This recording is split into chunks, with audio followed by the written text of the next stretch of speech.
All right, welcome in everybody. We're about to get started with the TECWC Community Showcase featuring the Connected 3v3 Teams Tournament. Hope you're all doing well. I am Austin from Enhance, and I assume we'll have some of our players trickling in here as the tournament is live right now. So today the goal is to kind of capture some of the matches we wouldn't capture otherwise from the Grandmasters bracket, for example, on our Saturday or our big streams.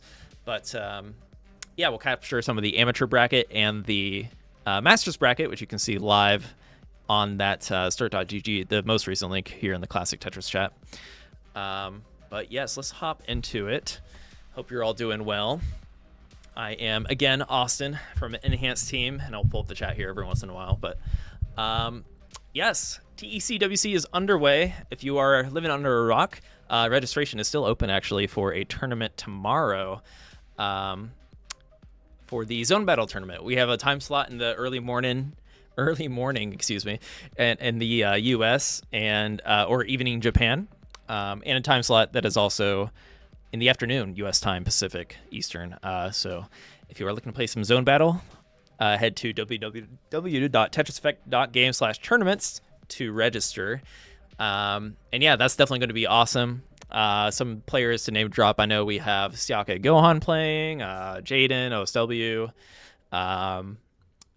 sorry, whoever I'm missing, Uyashoda, Zen. It's going to be absolutely stacked. So if you are looking to play against any of those players, if Dormy, if you're lurking, or anyone that is high level and it's like, I want to challenge Sake Gohan, be sure to register. And yeah, here's a look at our schedule.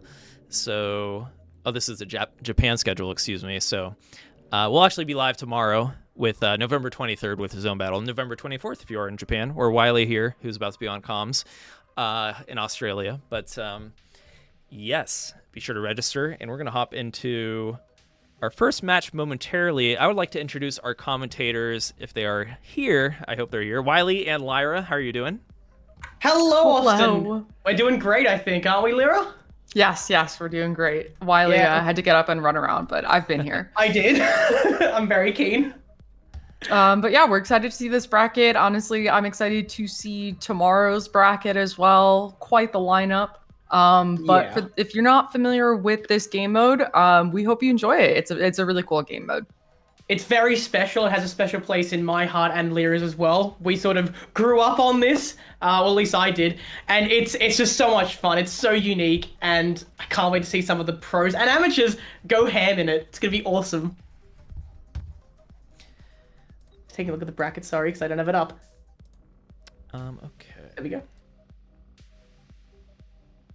Oh. Yes, thank you to the TTC who's been supporting us. Do you want us to run through sponsors, Austin, at all right now, or save that for a little bit? I guess we can thank Tetris Company if you guys would like. So Tetris Company did provide the prize pool here for TECWC this year, per usual, by the way. So big thanks to Tetris Official. Be sure to follow them on Instagram. Are you two following them on Instagram? You better be. I'm not. I apologize. I don't use Instagram. I'm not on Instagram, Twitter. I don't really do the social medias. Yeah. I am following them. I'm covered. Actually, Okay. some cool posts here. Yeah. Well, hey, Lyra, if you do ever create an Instagram and you want to be following one person or one company, it better be, actually make it two. Make it Enhanced Experience. Make it three. Make it six. However many sponsors we have. Make sure you're following them all on Instagram. But looks like our players are loading into this lobby here. I think it's from the amateur bracket, so we're gonna kick it off a little chill here, and I guess we'll ramp it up as the night goes on here, and open up here so you guys can maybe see if you can recognize any of these names. Awesome. Pro Willy, yes. And Hayumi in Spectator as well. This is fantastic. We have some community favorites here. I love these guys. Okay. Lyra, do you recognize any of the names? So Wiley and I have noticed that we play Connected Versus at very different times of the day. So I think that we see different people. So no, I don't recognize these. They must, because my time slot 10 a.m. to 2 p.m. Eastern. A lot of Americans are not awake for that. I play a lot of Asian players. Yeah, okay. And Kane is a pretty popular streamer, apparently, according to Lightroll. That's interesting. Don't recognize the name, but I'm sure they're fantastic. So yeah, a lot of these people might be late night like owls per se, because I think I see them around my 6 p.m., which is very early in their morning. So we'll see how they play at a slightly different time of day. This is going to be exciting. And here we go. So I believe they're playing an area. Was that area 3 or area 1? I believe it was 3. 3? Yeah. So Okay, area okay. 3 is interesting because that one has attacks that take really long to charge. Yeah, so we see green. That means area 3. Gemini. Twins. Yeah, twins is going to be the big one. Yeah. So the way that this game mode works is it is a 3v1 where the 3 teammates work together to fill a meter that allows them to go into a connected zone, very similar to the normal connected game mode. And then the boss is trying to send attacks at them and get them to top out. So each boss sends different attacks. So you choose the boss that you think has the best attacks and just go from there. So Gemini gives double pieces as its signature attack. So you'll see, players trying to stack a little bit differently than usual. Yeah, there's definitely a lot of macro play needed here, especially for the boss. You need to be watching the other team very carefully to see who's. Oh, and we have a team zone. Straight away, actually. That was very fast. Yeah, the first zone doesn't really take too long to charge, but you can do some pretty good damage with it if you're fast enough. Yeah, and these players, I mean, they didn't have a lot of material to work with going into this, but if they're fast enough, they will put a lot of attack over on the boss's board. And one of the things you'll notice is these purple pieces that players have push down all of the Minos underneath them. Those are really important for fixes and just maintaining the board. Yeah, I would say that they are vital to getting high line clears, especially quickly. Sometimes you will you're almost guaranteed to make a mistake here, or you're not going to be able to coordinate perfectly with your teammates. It's going to just come down to fixing those little errors to get to the top of the board quicker. We have currently a 15 incoming. I mean, look at that twin that's been pulled out. Okay, covering up the next block. I love that. Okay, and so when the team is starting to get towards the end of the zone, as the boss here, what you want to be doing is staying low on the board, so that you'll be receiving a big attack. Yeah, you'll be receiving damage. It's going to push you up on the board. So we'll expect to see that in a sec. A 16 zone is not that bad there. Lovely, 99. Yeah. Okay. Bit of damage. Yeah, a bit of damage. Right. And so as boss, you have 2 options. You can either fill the meter towards your next blitz to the team, or you can choose to defend, which will reduce the number of lines, like the permanent lines on the boss board. So we do see boss switching into defense here. And that's where we talk about macro play, knowing when to take either role there. Sometimes the team will be on a roll and you need to slow them down with an attack. And sometimes when you send them a very stally blitz that requires the team to slow down and stop charging up their attack meter, you're going to want to maybe go into defense and take that time. Let the blitz play out before sending another one. We can see that right here, actually. The boss is deciding to burn down, although the team is again on a roll here, so they might want to go back into attack. Yeah, the players are handling this pretty well right now. The meta for this mode in terms of attacks is going to be Tetrises. Even though in most versus modes, Tetrises and T-spin doubles give the same amount of attack, this mode is actually weighted so Tetrises give more towards the meter than T-spin doubles. Yeah, always found that there's a couple different reasons for that, yeah. Yeah. It definitely makes for different gameplay, especially for the boss. I believe the players, it's generally just good to survive. I think it's prioritizing survival for this game mode. And we have another team zone. Here we go. They're stacking up, getting ready for the cascade, and that's going to be 3 lines. That's not that bad. No. Yeah, so the way that the cascade works is it does 5/12 of the damage, right? Roughly speaking, it's something like that. Very close. So you want to be keeping a well. Sometimes it's really hard to coordinate though, especially when there's multiple team members. I think that this tournament gives a better setup for that, considering they're more likely to be in a call. But if you're just in a ranked match, sometimes you can just sit there and be like, oh, oops, I thought you were going to get it. Yeah, no, absolutely. It can be difficult to coordinate things. I think we will see a lot better coordination on average today. It's just about execution, isn't it? That cascade, one of the strategies you just saw was the stacking up prior to the cascade happening, getting a lot of material out on the board for that it then fall. is going to make your team zone a lot faster. So we just saw 99 in a little bit of a quicker time there. And the boss is right at the top of the board. Pushed up on the top of the board here. It's a very scary place to be. You're probably going to see them skimming a lot. They're in defense as well. They haven't sent an attack yet, though. Yeah. I think that like this is the point when if you're the boss, it feels like you're just dead either way, and you're hoping that you can defend a little bit. We'll see if they decide to go and attack the team, but we see blue setting up an STSD there. They're getting their damage going. Getting their Yellow's nice and low. Red has a lot to work with as well, frankly. No, next might slow them down a little bit. And that look at the spin on Kitty Cake's board. There it is. Exactly. So just that one blitz will slow them down so much. Yeah, and that's why keeping your board low is really important. This game mode prioritizing survival. Right now, the boss has a bit more time to maybe defend, but it looks like they're prioritizing attack here to just slow down this team. Their team meter, which you can see around their avatars below their boards, show that they're already halfway to what would be a killing blow. So the boss really needs to play out of their mind here, or else it's lights out. Ooh, and they're at the top of the screen. I don't know if they're going to be able to get that piece over, and it's tough. It is so tough being at the top of the board there. Playing with only like 6-7 rows is just so difficult. Yeah, it's really important to get out a couple of attacks first, but when you're that high up, you haven't got a lot of room to work with. You just can't clear the lines you need to. So unfortunately, that's the game for them, and we'll see how their team plays as, well, the team. I'm curious who's going to play the boss from that team, though. I'd assume it'd be Willy, but maybe not. Great game, though. Great game. The team did exactly what they needed to pull that off.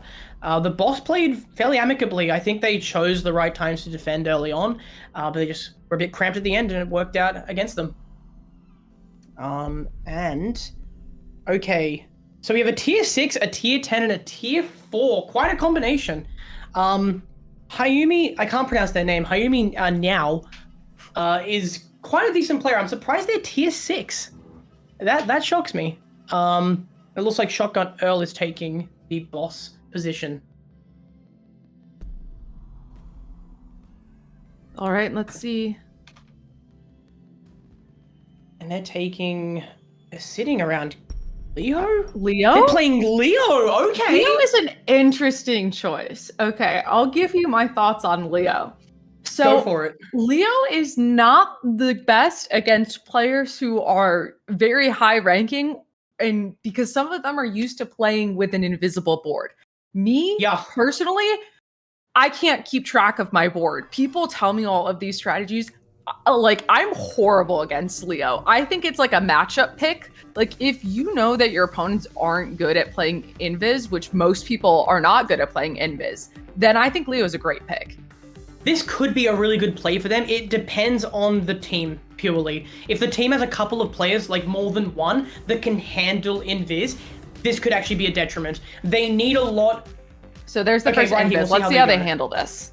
So, I mean, players are, they're able to see the board every few pieces. This first invis isn't going to deter them that much. The no hold is going to slow them down a bit. But the biggest thing that I'm noticing here is the boss's strategy is interesting. It's a lot of skims. I don't think I've seen a Tetris from them yet. Maybe they're just playing slow. They know that, well, they haven't exactly prepared much for this zone. They're doing skims still. Yeah, so this may be, okay. There we go. Okay, so cool. Maybe they'll get more comfortable, shift into those Tetrises. I mean, honestly, I think the first time I participated in this tournament, I was really nervous. It's scary having like, your whole team on your back, like watching you. It's terrifying. A lot of the times we see in these tournaments as well, you have the added pressure of your team watching you and actually communicating with you, and during the moment, it can be helpful, but also that pressure can be a lot on a player. It can be almost distracting sometimes. So we have a 13 with still about a third of the time left. Maybe they'll even squeeze out something like 17 or 18. They're pretty coordinated. Yeah, this is pretty good. I think one of the biggest mistakes that newer players can make in this connected zone is the higher level players like to kind of stay in their own spots, right? Yeah. It takes so much time to dash a piece all the way to the other side of the connected board. So although you may want to go and help out your teammate, it may be a good idea to just focus on your own little spot. And that's what that team did there. And I think that's what led to that success. Yeah, I mean, that was a really, really well done team zone, and the boss just did not send enough attack to neutralize a lot of it. They're currently in defense digging down, but let's just also keep in mind that Yellow has a lot to work with here to send another couple of Tetrises. Right. They're basically already a quarter of the way to the next zone, yeah. Yeah, and one of the reasons why Leo is considered somewhat of a weaker boss at higher levels is because its main blitz doesn't change your board. It just makes it invisible. No, it's not. Yeah, so if you can play with it allows greed a little bit more than the others. Exactly right. There are blitzes that you can choose, such as Capricorns, Pentos, and Broken, that are absolutely debilitating, but Leo, as long as you remember what your boss hit is, it doesn't slow down the player's progression. And as we can see here, the boss hasn't actually sent an attack yet. They're purely focused on defense, and the team is at another zone. This could be lights out for them immediately. Yeah, I think that the boss would have to change strategy pretty significantly right now. And I think the lack of Tetrises is the biggest downside of this boss play we've seen. Right now, like, I can see this conceivably being survivable, but it's going to be tough from there. They'd have to completely reorient themselves and figure out a new strategy. I don't know if they have it in them. We'll see, though. The team has been a little bit slow. Like, okay, fast compared to, I guess, the other match we saw, but slower than their first zone. Yeah, I mean, they didn't have a lot of material going into this one to work with, so they're doing it raw. They're already at 9, though, and with a quarter of the meter left, there's still a bit of attack they can do. This might be survivable for the boss. If they don't get that much higher than 10, they have 3 defense orbs, so they're already going to be canceling 30 attack. 11 lines will not do as much as you think, really. Yeah, 13, 94, so the boss should get 6 lines or so. Yeah, it's survivable. Yeah, it's survivable. I see that they're going straight into defense. Sometimes that's all you can do when you're at the top. You want to have more room to work with. If you're not as comfortable with IRS, it's a lot scarier being up there. Yeah, and I haven't seen any IRS usage from them yet. Not that they needed to, though. Oh, that square misdrop. And the team's already... Oh, right. Because what are the conditions again? Yeah, so the condition of how long it takes to fill that zone has to do with the boss attack. Yeah. I don't think anybody's figured that out perfectly yet. I just know that it's a thing. And that's what just happened there, is the boss refusing to attack made that meter way too easy to fill up for that team. Yeah, the underbelly, I think, of the community might have worked out most of that. But that's going to be game. Oh, yes, Lightrock made a good point as well. Part of the pressure that we were talking about earlier is terrifying knowing that they're on stream right now. They're being watched by dozens of people. That can't help. So it's definitely a lot of pressure on them, but I believe that is their matchup. Well done to both teams. Very, very good from the both of you. Thank you for being here and playing, and also just being a part of this wonderful event, this wonderful tournament. So how does it work for the tiebreaker format? Because the team won both in that case. So are we doing a tiebreaker? I believe there will be a tiebreaker. It depends on what they pick, though. Yeah, I'll chime in real quick on this. So, with this team's tournament, the tiebreaker is a 1v1 between the teams. Each team captain will ban a game mode, and they play the remaining game mode and send out the best player for that game mode. So we are going to have a 1v1 ace match and determine who will determine what they pick and who will go out to play it. This will be exciting. Lyra and I, we love all the game modes equally. All the game modes. Maybe not equally. I think we have a soft spot for one of them in particular, starting with Z and ending with E. But it'll be fun nonetheless. Can't wait to see where this goes. Both, like, all the players seem pretty proficient. I'm excited. Yeah, and I know that when people are organizing these teams, they are keeping that in mind, this ace match, where I remember hearing players being like, okay, we're purposely getting a player who's good at Classic, a player who's good at Zone, and a player who's good at Score Attack. And, you know, like, I think like Shocky and OSW on a team. Yes. Obviously, you have OSW play Zone Battle, you Shocky play Score Attack. you would also have Shocky play Classic in there, and you're just like basically unbeatable. So Yeah, I was gonna bring that up. Like that is a perfect example of a team preparing for any situation, even when they're like any ban, any pick, it will not matter. They are covered. Like you mentioned, OSW is a king of zone battle, and then Shocky dominates everywhere else and is basically the best active player in, I would say, the best active player in score attack right now, and very proficient in Classic. Also, Yoshi, a very solid 9k in Classic, and has beaten me up several times in score attack in Classic. So you've got all your bases covered, and no matter what happens, if they win or lose, they're ready for that 1v1. So yeah, I'm sure players are just making their choices and getting set up in their matches right now. So we will switch over to that once things are ready. Let's see, score attack here. I feel like score attack is a very commonly picked mode in this, because a lot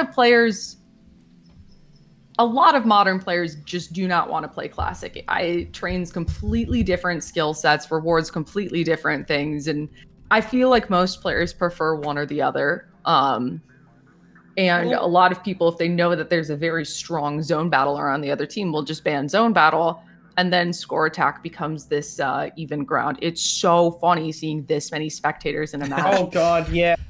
No, it's interesting because, as you mentioned, they're very different conditions, very different environments. At the end of the day, Classic score attack is much more unforgiving to the average player, and a lot of people do not want to deal with that. At the same time, zone can be quite volatile, and if you're not comfortable with that, it tends to get banned as well. So you're left with tried and true score attack, and that's where we've landed today. It's gonna be very exciting to see Kitty Cake, and it looks like Mira. Why? How do you pronounce Miriani. that? Just say Miriani. Miriani and Kitty Cake going at it. May the best player win. I love the music. I love TEC's music is gorgeous.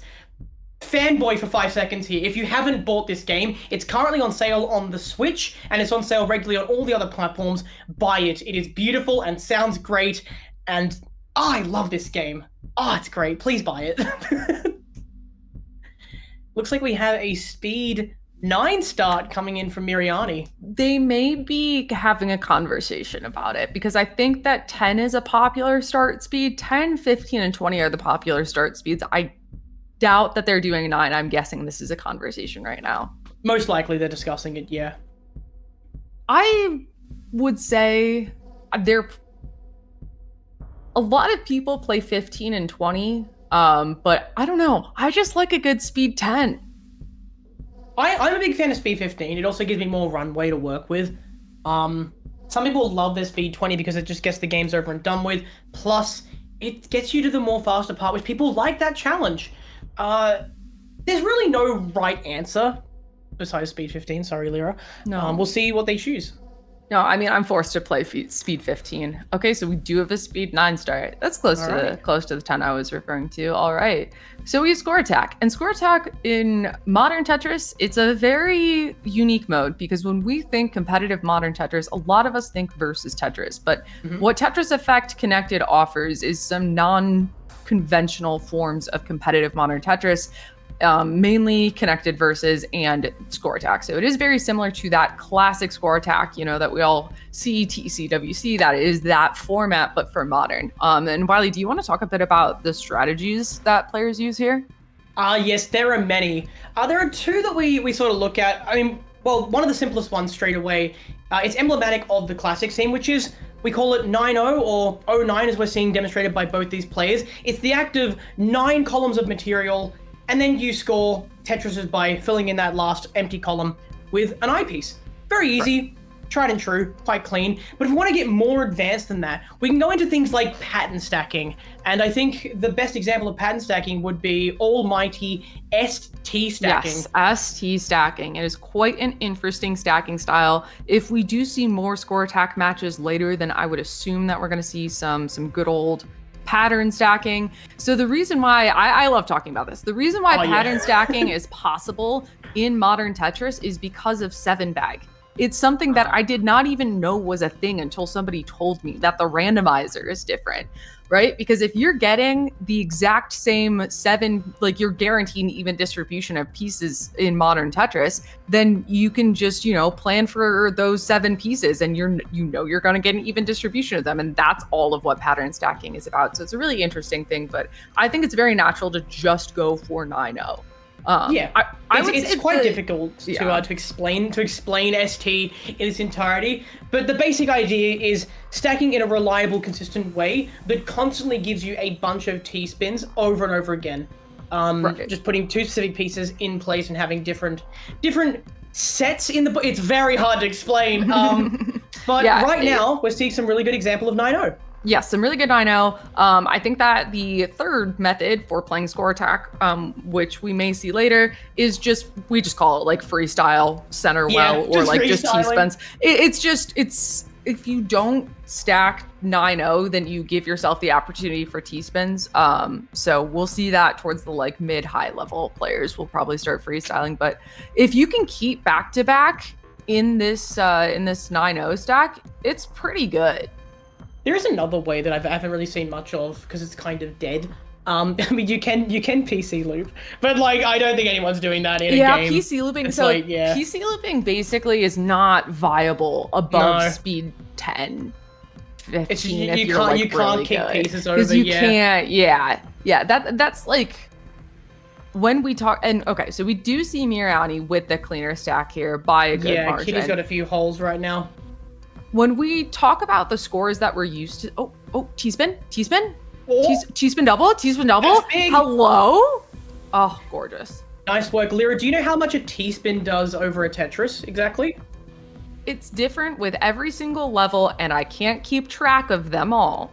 So, generally speaking, a T-spin is worth about 1.5 times of a Tetris, if I recall correctly. I think a Tetris is worth 800 points at speed level 1, whereas it's 1200 for a T-spin double.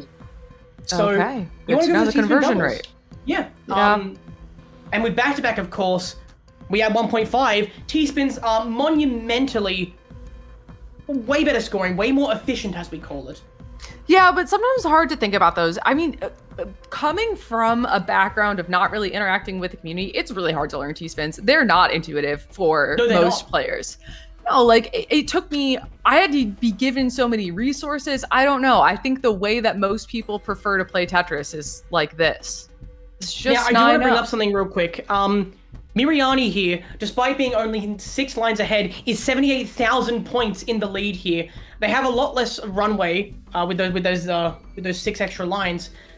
Kitty Cat is catching up, but why are they so far ahead? It's due to that efficiency we're talking about. Yeah. Miriani has had less burns, less skims, and has gotten more back-to-back Tetrises. Back-to-back gives you 1.5 times the points of a regular line clear of like Tetrises and T-spins. So it's massive. Plus, we saw that legendary T-spin. So that's definitely going to be upping their point value a bit more. Beautiful T-spin. But yeah, a lot of what goes on in this game mode is your ability to think fast, right? It's almost like the muscle memory of that 9-0 stacking. You're able to put down the pieces. I mean, actually, the higher the gravity gets, the less you're allowed to put the pieces wherever you want. It starts limiting you, and then all of a sudden you have to play around it. It's a very odd factor. And we can see these players at speed 14. This is getting pretty quick here. Yeah, I'm curious to see where their upper bound is for how fast they can play, because some of them may not have really had much experience playing at these higher speeds. It's quite dicey up this far.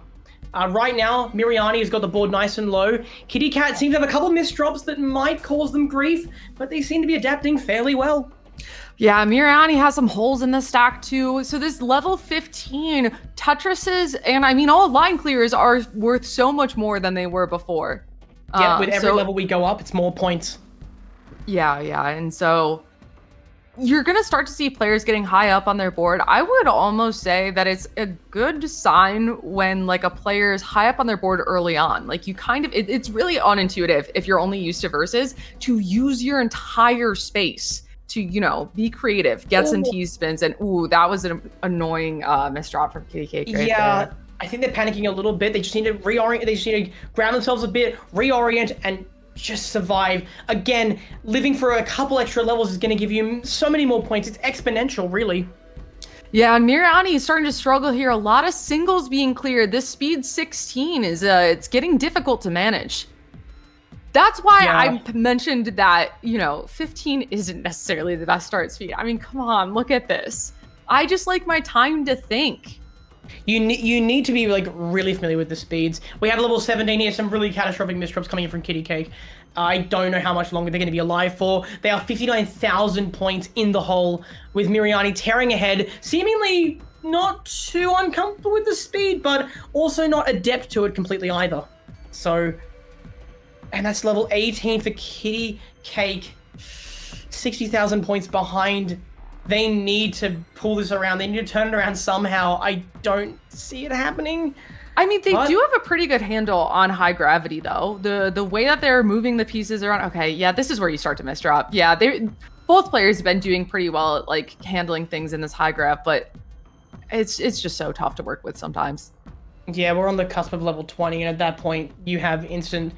Like it's 20. We get into master speeds, 20G, right? It's a whole different thing. Level 19 here for Kitty Cake. 3 eyepieces stacked up like that. Definitely that was a pretty good way to handle them. Yeah. Yeah. Will we see a 20? Yeah. Will we see a level 20? Missing a Z spin, unfortunately. Not seeing it. Yeah, that's a tough spin to do at high grav, though. It can be really stressful. You don't understand how different, how much time you use to think when you're at low gravity. Yeah, you're given a lot more breathing room, especially in guideline. Yeah. They are, however, on level 20 and actually surviving here. Oh, they don't get that J in the space, and that's going to be the... Yeah. Miriani. So Decider goes to Miriani here. Yep, both players getting to speed 20 there, but I mean, still some pretty good stacking with the level 9 start. Well played from both sides. I mean, 300,000 on a level 9 start is not super easy. There was some good efficiency there. Both getting that A grade as well. Really well played. 2,082 line average versus I think it was 1,600. Pretty good. Pretty good. It was a good time. God damn it. Anyway, Austin, would you like a sponsory? Because there's many lovely sponsors for this event. Yes, let's bring on a sponsor. Let's go with Hyperkin. Hyperkin? I love the Hyperkins. These are three. These controllers are so cute. They're pretty. Lyra, we asked this last time. Which is your favorite? Oh, I mean the synthwave one on the right. Yes! Me too. Okay. Yeah, I love the synthwave aesthetic. And like the pieces in the background, it's just great. I absolutely love it. The others are great too, but I don't know. I just have a special spot in my heart for the pink controller. It looks so pretty. I mean, all three look great, but I just think it looks nice. It's so clean and sleek. I love that gradient. The pink controller. It's great. You like the pink controller? I just like the sleekness of the gradient. Yeah, it's great. And Hyperkin also make they make the TEC carrying case. They make, I think, the watch bands, was it? They have a lot of cool products alongside these controllers that you can pick up. Austin, I think you have some of that. Yes, you do. Oh, it's clean. I've got a boring old white one. I should replace it with that beautiful. Oh, it has the pieces on the back. I love it. Oh, it's great. It's cute. I love it. Oh, it's fantastic. And then you have that one. Oh, yeah. I mean, look, it's not our favorite one, though, is it, Lyra? It's not our favorite one. The Tetris logo, I know that I see it in so many places, but it just reminds me of Tetris Friends. I feel like that's where I saw that logo the most, and then you have that. Yeah. That one's cute, too. That was more like minimalist design. Oh, you've got it all boxed and ready to ship to me. Thank you, Austin. I really appreciate that. It's nice. You'll pay the $80 of shipping, right? Thank you. Fantastic. Hyperkin's a great product. I think that they do really good stuff. And their designs are just beautiful. So feel free to go pick that up. You can buy them right now. Austin, links in the chats maybe if people go pick that stuff up. Speaking of chat, thank you, Haunt Nog, for the raid. Oh, lovely. I've got so many water balls. Yeah, you do. I like water. It tastes good. We were arguing about this before the stream. Anyways, So we are getting another match ready. I will have to look over to the bracket. I'm not quite sure what the match is. Should be from the Masters bracket, I think. Yeah, from the Masters bracket. So we will be seeing the higher rated players. It's a very different game at the higher levels. It's interesting how much the meta shifts for the boss picks. Yeah, we're probably going to see a lot of Capricorn, Sagittarius. We might see Area 3 again, and who knows, we might even see like a couple of Area 2, maybe Scorpio with the speed. It depends on your opponents. And already we have some very recognizable players. Yeah, I see Nobody, Mitsu. Oh Mitsu. my gosh. Yeah, some really good players. So this is going to be exciting. Some community regulars. Zav is taking boss, and they're playing Pisces. Oh, this could be spicy. Spicy Pisces. God, this water tastes great. Love water. Who invented this stuff? All right, so Mitsu in slot 1. It looks like waiting on the rest of the team players to flow on in. And yes, Light Rod, it's currently 36 degrees in my office. And I am boiling, but it's well worth it. It's also 36 degrees. Yeah, similar in New York, Fahrenheit. I don't have an aircon, so I'm just in a hot boiling room. It's real bad, but it's worth it to see Sarah playing Connected Versus. Wow. Yeah, so a lot of the players will have their preferred spot. Sometimes, like me, it is because it's your favorite color, but there is a little bit of strategy between the spot choices. Yes, there is. And there's certain very weird Tetris effecty things. Player 1, of course, is the first player to place pieces, so you want to be fast there. Player 2 is usually the cleanest and center, and it can be the place where you coordinate moving pieces between the 3 boards. And player 3 has graphic artifacts that you need to think about, which sometimes you want to be the player who adapts to that, which is like me. I know all those graphical glitches. I can work around them. So there's a lot of really weird things with this game that you got to think about. Yeah, and so our team names here, the boss team is Team. Thank you very much for that team name. Team. Then the team that is playing team is Apple Orchard. So sorry for any confusion around that. We will try our best to make it clear who we're talking about. So this match is loading up here. So the team is in the boss slot, and Apple Orchard is in the team slot. That's great. That's great. Thank you guys so much. Thanks for messing with us. And we have a loading screen. This is some intense gameplay. Will we see a 5th spin? That's gonna be big if we get that. We do see a 5th spin. Will we get a 6th? Yes, we do. Wow. Sometimes it just takes a bit. Sometimes the game needs to just like take a pause, make sure everything's okay. I mean, the more people you have in a lobby, the more likely this is to happen. So we may just pop back over for a sec as they do set up that new lobby. I'd love to see Shen with the mouse cursor. Frustrated. I love the comment in chat, loading, but who is this loading and what have they done with our lobby? But yeah, I mean, I want to get this game underway because I personally know a lot of these players. Actually, all 4 of the people that were going into the game, I've seen all of them played. I've seen all of them play. I've VC'd with a few of them. They're all lovely, and they know this game really well. They know exactly how to play. It's just going to be who executes perfectly.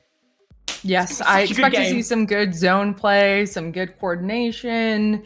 These people are definitely in a call, like fully communicating on everything. They've totally debriefed. They've gone over their strategies. They've gone over their like boss picks ahead of time. You're going to see the team members giving the boss information like in real time. Yeah. So. Oh, it's going to be good. You and I are like kind of hyped for this. I'm really excited. Dude, I love the fact that this tournament is a thing. I like when they did this bracket last year for the first time. I was so excited because this game mode it's so unique. It is my favorite. I play every Saturday. I love it. Literally, so much. I have an alarm on my phone. It goes off at 10 p.m. and the alarm is just in capital letters CVS Day.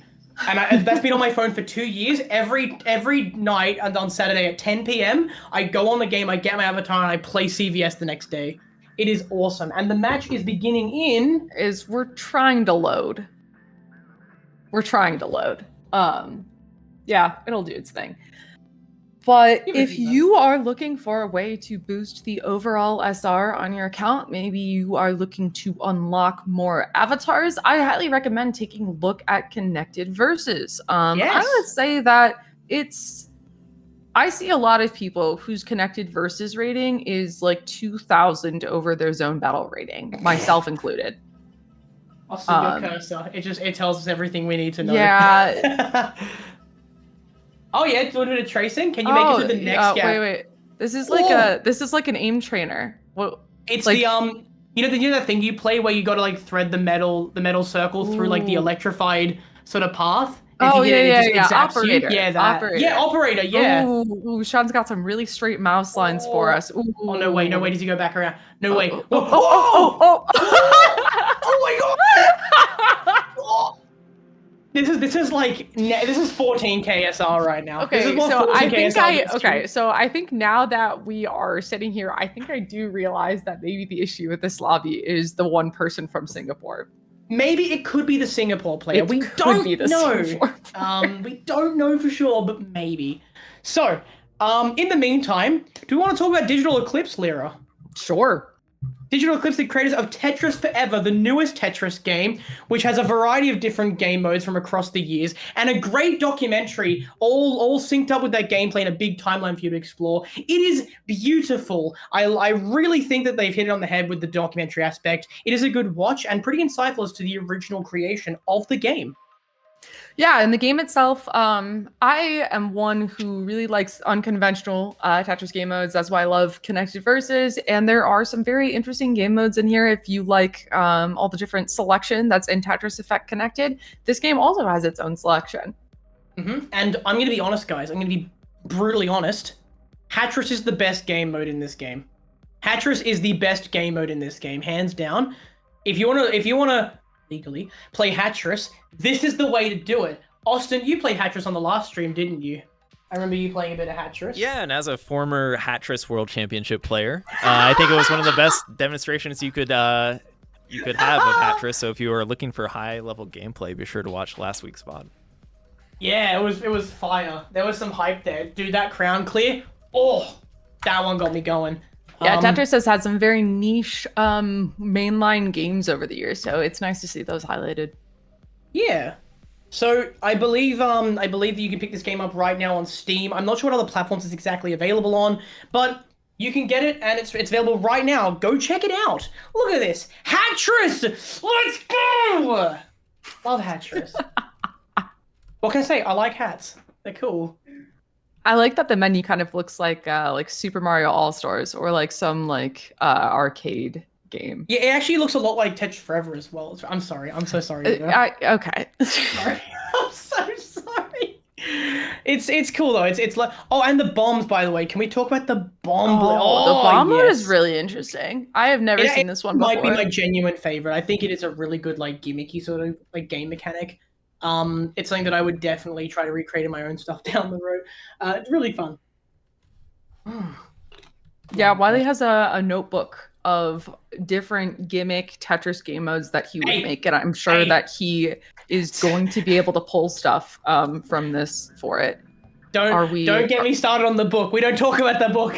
When he visited New York, he was literally talking about that 5 times a day. He would just pull out the book to anybody who would listen. I like the book. It's got all my cool ideas. Oh, and we're gonna have a let's see. Third time's a charm. Third time's a charm. 2, 1. Sarah giving us all the emotes for good luck. We will not talk about the book, Lightrod. Now is the time for the epic gameplay. That's French for epic gameplay. Let's do this. We have a loading screen. We're in. Let's okay, go! So let's go. This is Pisces. Now, if you are only familiar with the Connected campaign, you're going to think, why are they playing Pisces? This is the first boss in game. This is the worst one. No. It's one of the best ones. It is one of the best ones. All right, so we see the boss getting off to a little bit of a slow start, not even attacking in that first phase at all. Those players are able to get that first zone pretty quickly. You see no cascade. A lot of material on the board. They were prepared for this. However, the boss has already got 3 defense orbs, which has already cancelled 30 of the incoming attack. The team needs to act fast, and that's a lot of misdrops that are going to require a lot of purple pieces. Yes, this is where the purple pieces come in, and the players are going to try to be stacking fast, but stacking clean, and there are some misdrops here, but you can see the coordination. Andrew trying to IRS the piece over into that little well. I usually say that that's a later problem. All right, and so when the players are stacking very quickly, a little bit of desync will cause them to place pieces on top of each other. So I think that this zone is going to end at 17. Unless, yeah, I don't think they clear that. Wait, that counts. That doesn't lock you out. Yeah, wait, they actually get 18, don't they? No. Oh. No. 115 attack, 17 in only and 2 that only goes zone. in as 3. And now it's Pisces time, baby. I hope you guys are ready, because Pisces is such an interesting boss in just how slowly it kills you. Your board just becomes slowly less and less habitable, and you just keep getting pushed up, and then you look and you're like, how did I get here? Like, you're dead, and like, you have no idea how it happened. Like, and not to mention, Area 1 has one of the strongest stalling blitzes that slows the team down in the form of soft drop, which is currently active. The players are forced to soft drop. They cannot hard drop for a set amount of time. That is one of the greatest blitzes you can send, because no matter what, the team is capped at a certain speed. Right now, again, Pop Out is going to pull out some of their meters, and look at Sarah's board, devastated. So this boss is one of the most punishing in terms of upstacking on your board. That's why a lot of players are, like, myself included, not necessarily the best zone battlers. If you can survive, you're a great player in this game mode. However, this game mode is we do purely see survival. Efficiency. We do see Andrew setting up this STSD. Andrew here has over half of the team's meter charge. The boss is doing Andrew, this is risky. Andrew, okay, I'm glad that, okay, yeah, exactly. Bump up, combined with Pop Out, they have no more lines that can clear. This is what I mean about your board becoming uninhabitable. It's that pop in, pop out. If you just have a pop in at the top of the board, it can be instant death. And look at the boss here. Board's clean. The boss is right down There's low. nothing. We're definitely going to be seeing a phase 3 and 6 lines on Cascade. Not bad, but also not great. The team needs to act fast, because the boss, actually I say this, but the boss is in a bit of a problematic state right now. That's not great. Yeah, they're down stacking through it. We do see, all right, getting back into that 9-0 space. Kaidon, nice. So when we talk about this 9-0, when we talk about preferring Tetrises, one of the things that we have to keep into consideration here is that there's only one piece preview. Now, if you're not very used to Tetris, you may not think that it's a huge deal to have one piece preview versus 4. It's a huge deal. I will say, though, unlike Classic, you will have kind of the feeling of 7-bag. So I think everybody will be feeling that. I think this is a 19.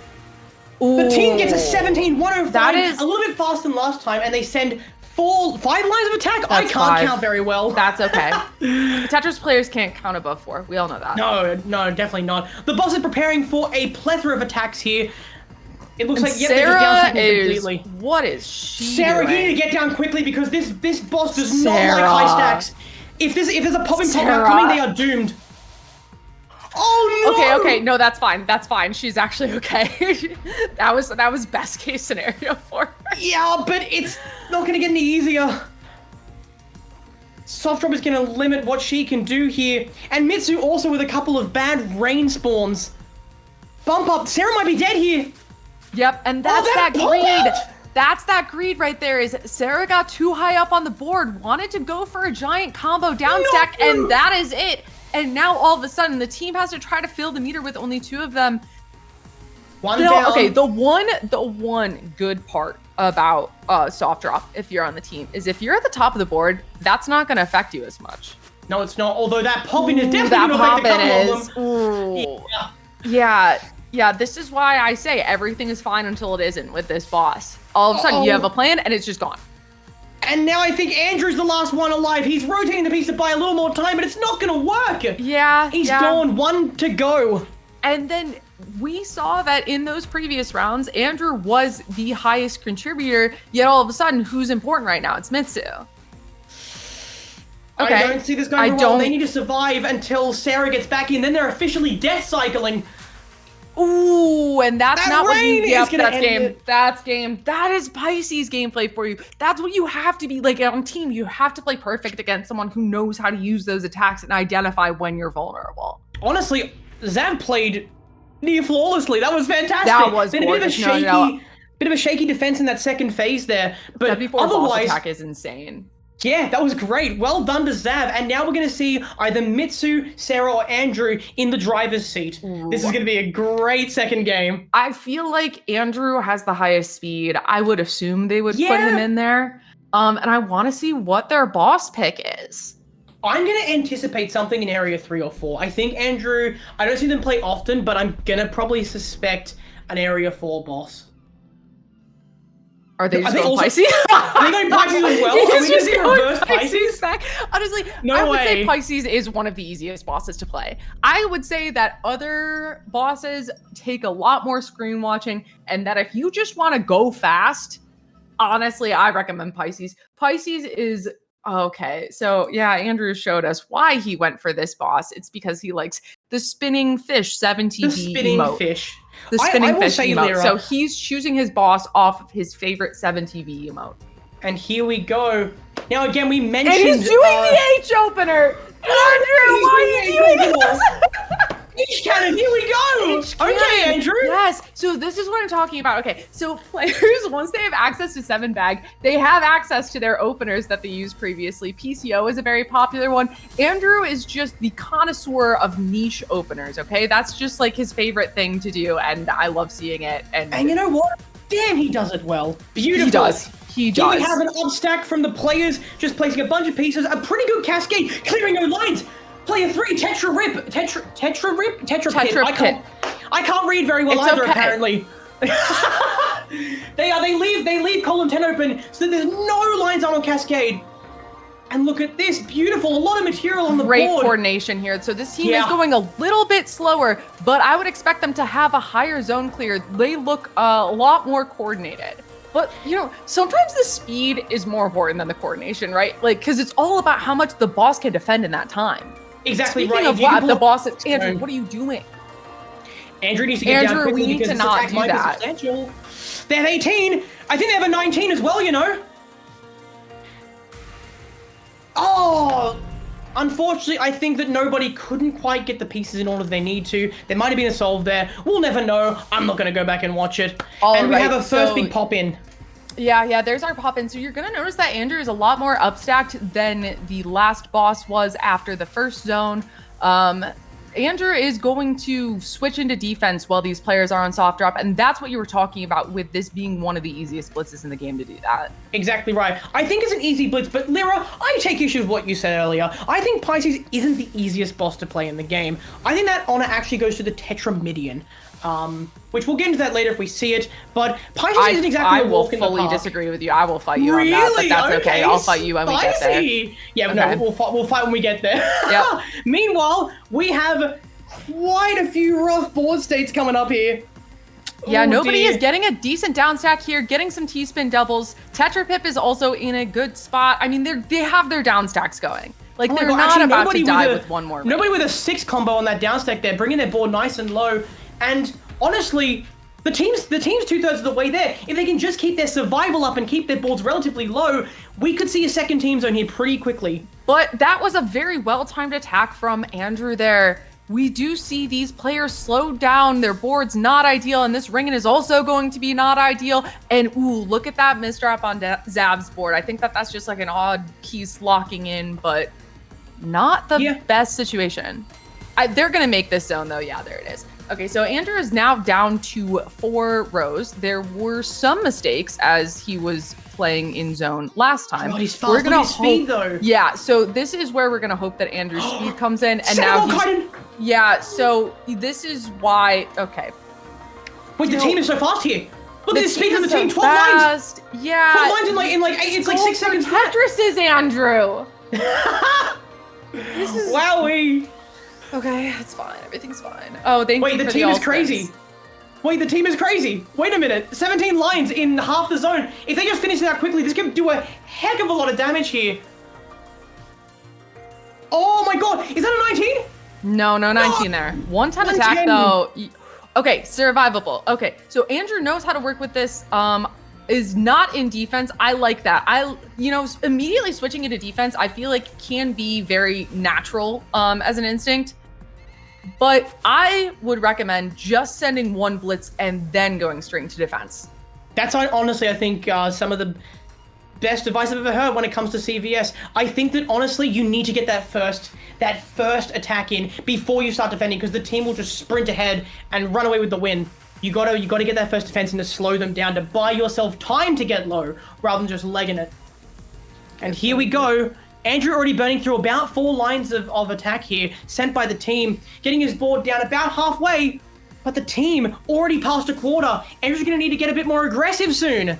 Right, but just as we watched in that last round, this boss can kill so quickly. It is such a balancing act. Ooh, that misdrop from Andrew, not great, but at least he's got that. It's fine. I think he's got that. He is fine. Easy He's peasy fine. Lemon squeezy. Right. And there's more chaos going to these boards. More right rain. now we're seeing these players play a lot more safe than we saw last round. Maybe these players have a bit more experience being on team. But Andrew does know what he's doing in terms of just going fast. Andrew just needs to keep sending attack here, because the thing with Pisces is that it modifies your board so much. It just gives the players a bit more messing around, a bit more slowing them down as they have to stop and think and reevaluate their decision making. Right, and right Andrew here, going full attack here. I agree with this. At 3/4 full, Andrew going full attack here, I love to see it. we could see a death here from Tetra Pip. Tetra Pip, yeah, that's the name. You I got can it just right say finally. Pip. Just say Pip. Pip it is. We might see a death here from them. They are still alive technically, but I don't see many options for them. They haven't got the right pieces coming in at the right time. Right, and if you only have 2 players in that zone, it is way less easy to do damage. So if Andrew can just get a kill on 1 player here, they've defended enough from their board that they could see living another zone. The team is so Yes, and so this close. is how this boss kills, is just like this. The team just needs like maybe 10 lines of attack. I don't know if Zav is gonna make it. Andrew, you got this. Are I we want gonna to see see it the go to the tiebreaker? decider. That's the thing, is I want to see the decider. Are we gonna see a decider here? Nobody just needs to survive a little bit longer. They're gonna go for the stall strats, but with They're going that for the many columns in the stall way, strats. Ooh, I yeah, don't think that's 'cause the play. your choices when you're in this situation that nobody's in is to either A, try to get one of your teammates back in, or B, just finish that zone.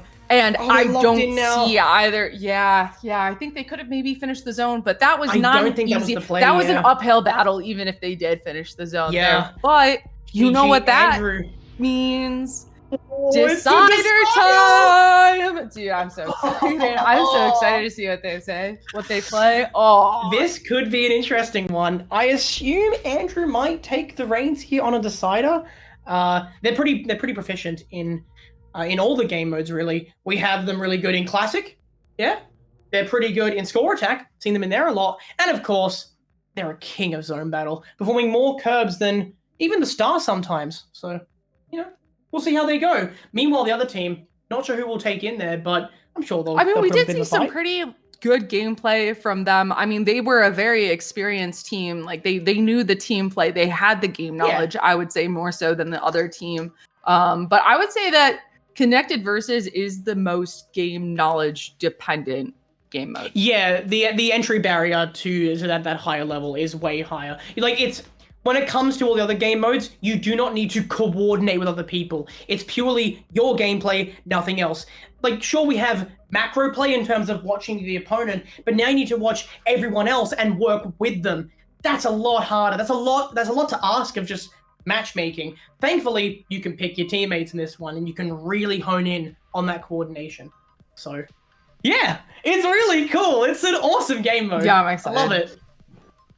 I'm not surprised that we have to go to deciders. I feel like there are some bosses that are just it feels impossible to beat them. There are some some players, crazy I ones. see them on the other side of the board, and I'm like, there's nothing I can do. I'm sorry. There are some notable ones. You've got you've got the Do Remis, you've got the Akashi Rabos, you've got the Zins, They're all pretty crazy. Then you have some more niche players. Like I think SB is a really good example Espeon, of someone who's amazing honed boss a couple player. of bosses. Yeah, especially their Capricorn. We love you, SB. Hi in chat. Your Capricorn Shocky. is yes, Shocky's crazy. Yoshi Sagittarius is incredible. I can't believe they're only 13.2k in ranked. They are an incredible boss to verse. Maybe just this is the chicanery. Yeah, I the see rank WTK system. on the other side of the board. And I'm like, WTK. oh, I'm screwed. I should just go home. They're You know how they're good crazy Espeon is? And this is definitely not because I'm bad, but because Espeon is good, is I lost a game to Espeon with Akashi Robo on my team. Definitely How? not because I'm bad. No, Espeon's really good, I swear. SP's great, but like, what? SP took down Akashi Robo. That's Definitely that's not my fault. I insane. had nothing to do with it. I wasn't there. Yeah, no, there's a hole in my shirt. The heck?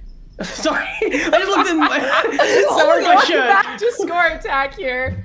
We're Oh, going score back to attack! score attack. Okay, we is- have nobody versus Andrew. Hey Austin, do you mind if I go change my shirt? There's a Just big be hole in quick. my Just collar. go. Be quick. Just go. Wait, okay, I got this. Andrew, just wait a moment. All right. So I have no idea why Andrew's on a tier 2 account. Do you just only play tournaments and not ranked? No, I've definitely played him in ranked. Okay, I don't even know. This might be a new account.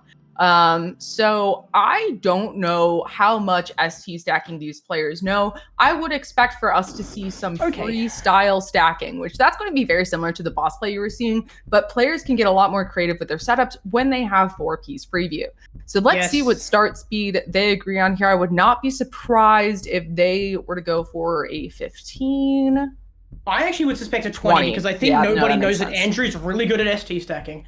Okay, then we are going to see some ST. Okay, so we're going to see ST. Yeah, okay. So one of the interesting things you'll see with ST stacking is going to be, it's so interesting to watch the players like just wiggle the pieces back and forth. There's so much that goes into this. The beginning of it is actually pretty difficult to set up, but once you get the pattern stacking going, okay, it's tough.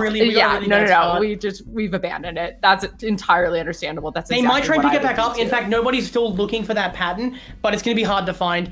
Like that opener was a really difficult one. There is always a way to do it. There is a one for every combination, but unfortunately, players couldn't execute it. Spin doesn't work in this game. No, it doesn't. You got to know your You got to know your SRS, guys. Come on.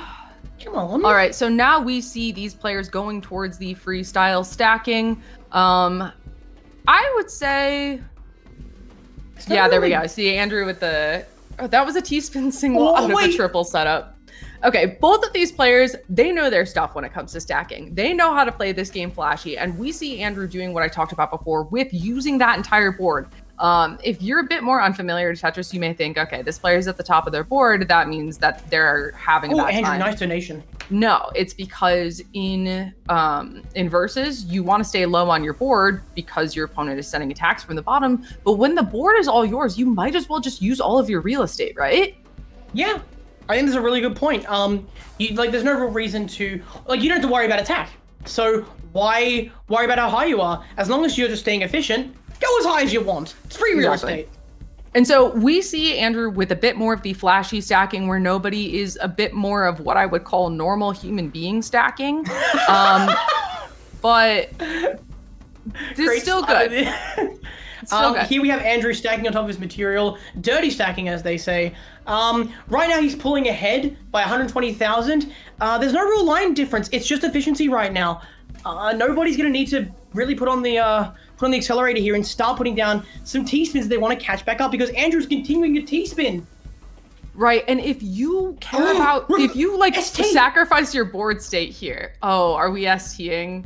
Andrew was STing, I think, for a moment there. In fact, yeah, Andrew's found ST on the other side of the board. He found it! On the wrong side of the board, but he found it! On the wrong side! And look, nobody found it! Nobody found it as well! No, wait, no, they also found it! They just switched sides. So when it comes to ST stacking, this is what's considered to be the easiest way to set up a high number of T-spin doubles in high gravity. That's the important aspect, is the in high gravity here. And so you're going to see this pattern stacking that we were talking about right here. This is the less favored side of the board to do it on. So players kind of have to reverse their thinking a little bit when they're doing like this, but it seems like nobody knows what they're doing. So they might actually be able to come back. Like if nobody is able to find and keep this ST stack, then that is far and away their best chance to come back. nobody might have put that L back there in the wrong spot because now they have a bit of a weird board state. Right. They're gonna need two very quick eye pieces in succession here. There they are. There's one, and there's the other, and there's the extra L they need, Yeah. and they're back in action. Yeah, Going back with the original ST, as people are pointing out in chat, which is great. They're getting a little bit high. They could do with a Tetris at some point. I'm just saying. Yeah. But okay. This is, like I said, I was going to recommend that they use more of their board space, and look what they're doing. They're using more of their board space. You are 1000% correct. Well done. Thank you. You know what? You're welcome. This is great. I'm feeling great. I'm loving watching this. Andrew's lost ST stack long ago. Yeah, but he has the freestyle. He has the pizzazz. Like, this is He has the pizzazz! Okay, Yes! And nobody may have lost their ST stack a little bit, but you know what they gained?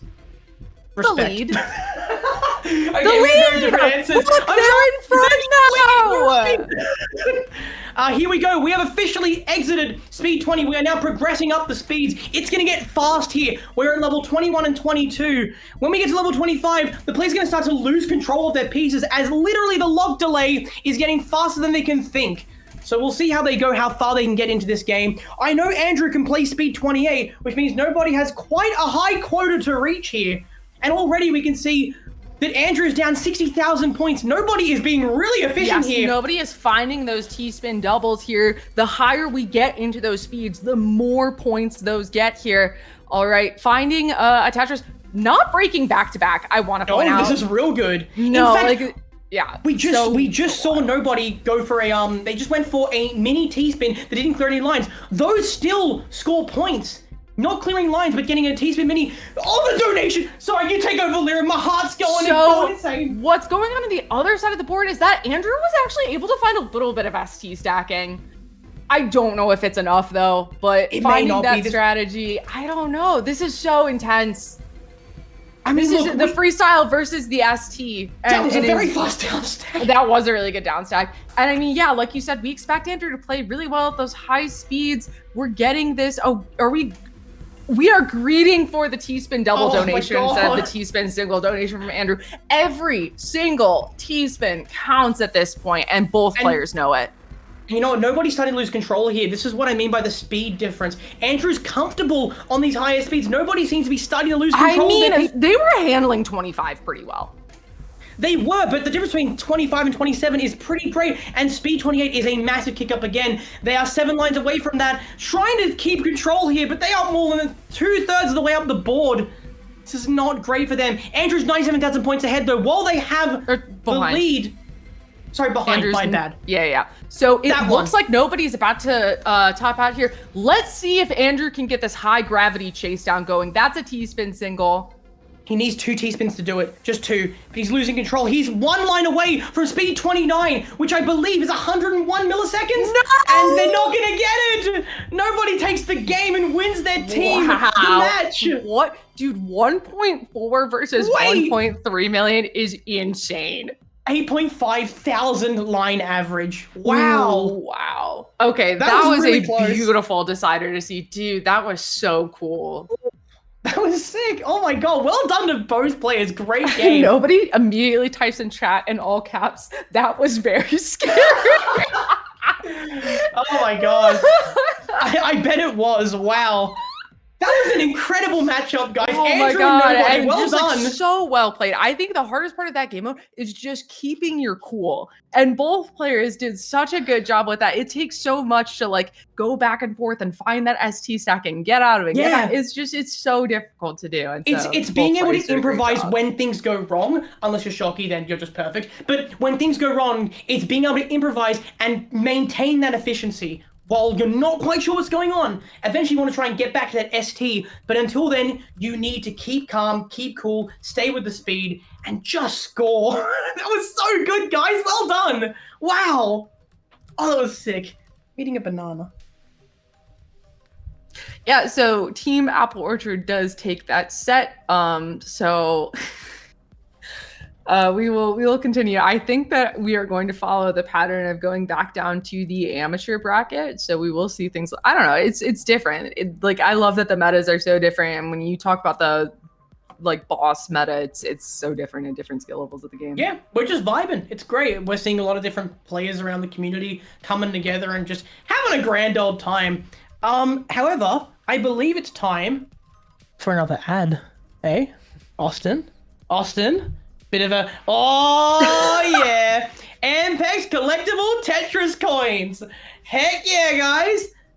These I believe are for. I believe that the tournament winners get these as well, which is pretty cool. But you can purchase them at http://ampex.com/ if you want to, of course. You Austin, forgot the www. we did that. Yeah. Who needs that? Who needs that? The World Wide Web. We know where it is. We know what it's on. Austin, you've got a couple of these in your possession. Do you want to tell us the legendary story about these? Sure. So this coin in particular predicted every match wrong last year, and it is it had to have been like 0-7 or 0-8, but this year it is really 2-0, impressive. correct. So It's 2-0 so far. Nice. Yes. Do we want to flip it for this next match? Yeah. So who's up? Team Mediocre Plus.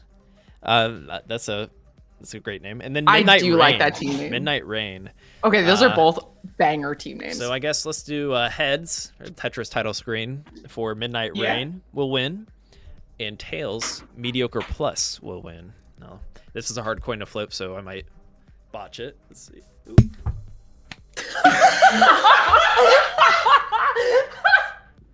So I believe Mediocre Plus is going to be our winner if this holds correct.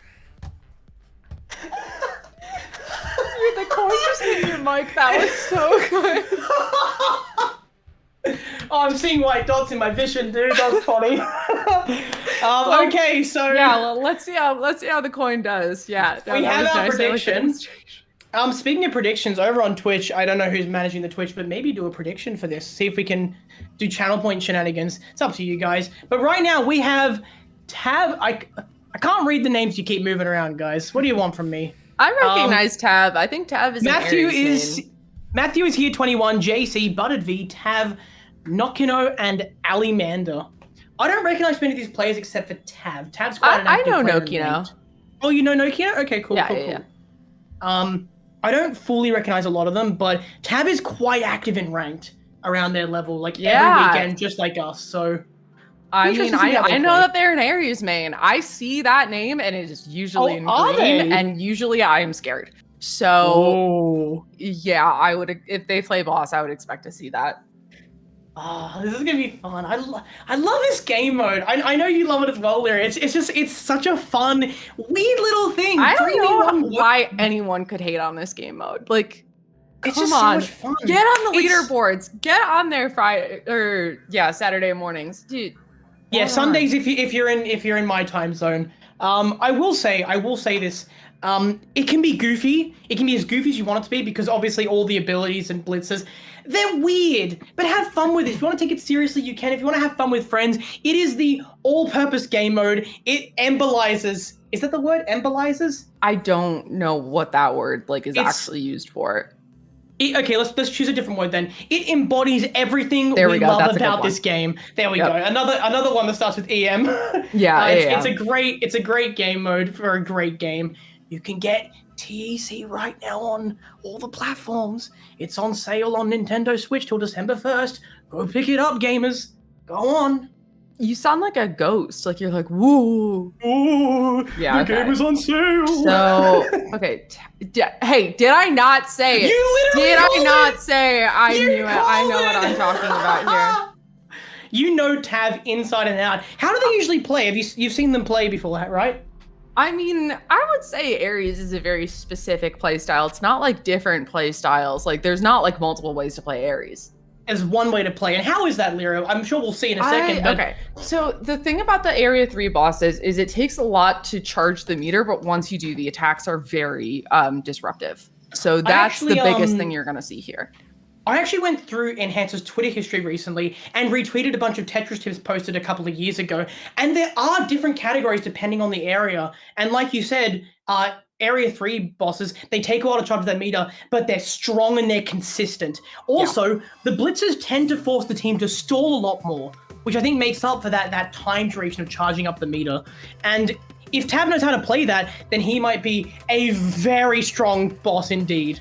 Yeah, and so we see them starting off with, that is Ares' signature attack, is that invert, which right there, it's not doing too much to these players' boards, but you can probably see how that can get so disruptive so quickly. We see these players coordinating on JC, having the well here. We love to see the coordination right there, getting that side well, getting everybody ready to go and see. You have to be comfortable just creating a couple of holes in your board because you know you're going to get those purple pieces. I believe they're approximately 1 in 5 at this point in the game, but they get less common later on. I did not know that. That's interesting to know, I could actually. be completely wrong. I just know that they get more rare as we go. You know, Lyra, I'm going to trust your impeccable memory. I Roughly would 1 in not trust 5, me. maybe more, maybe less.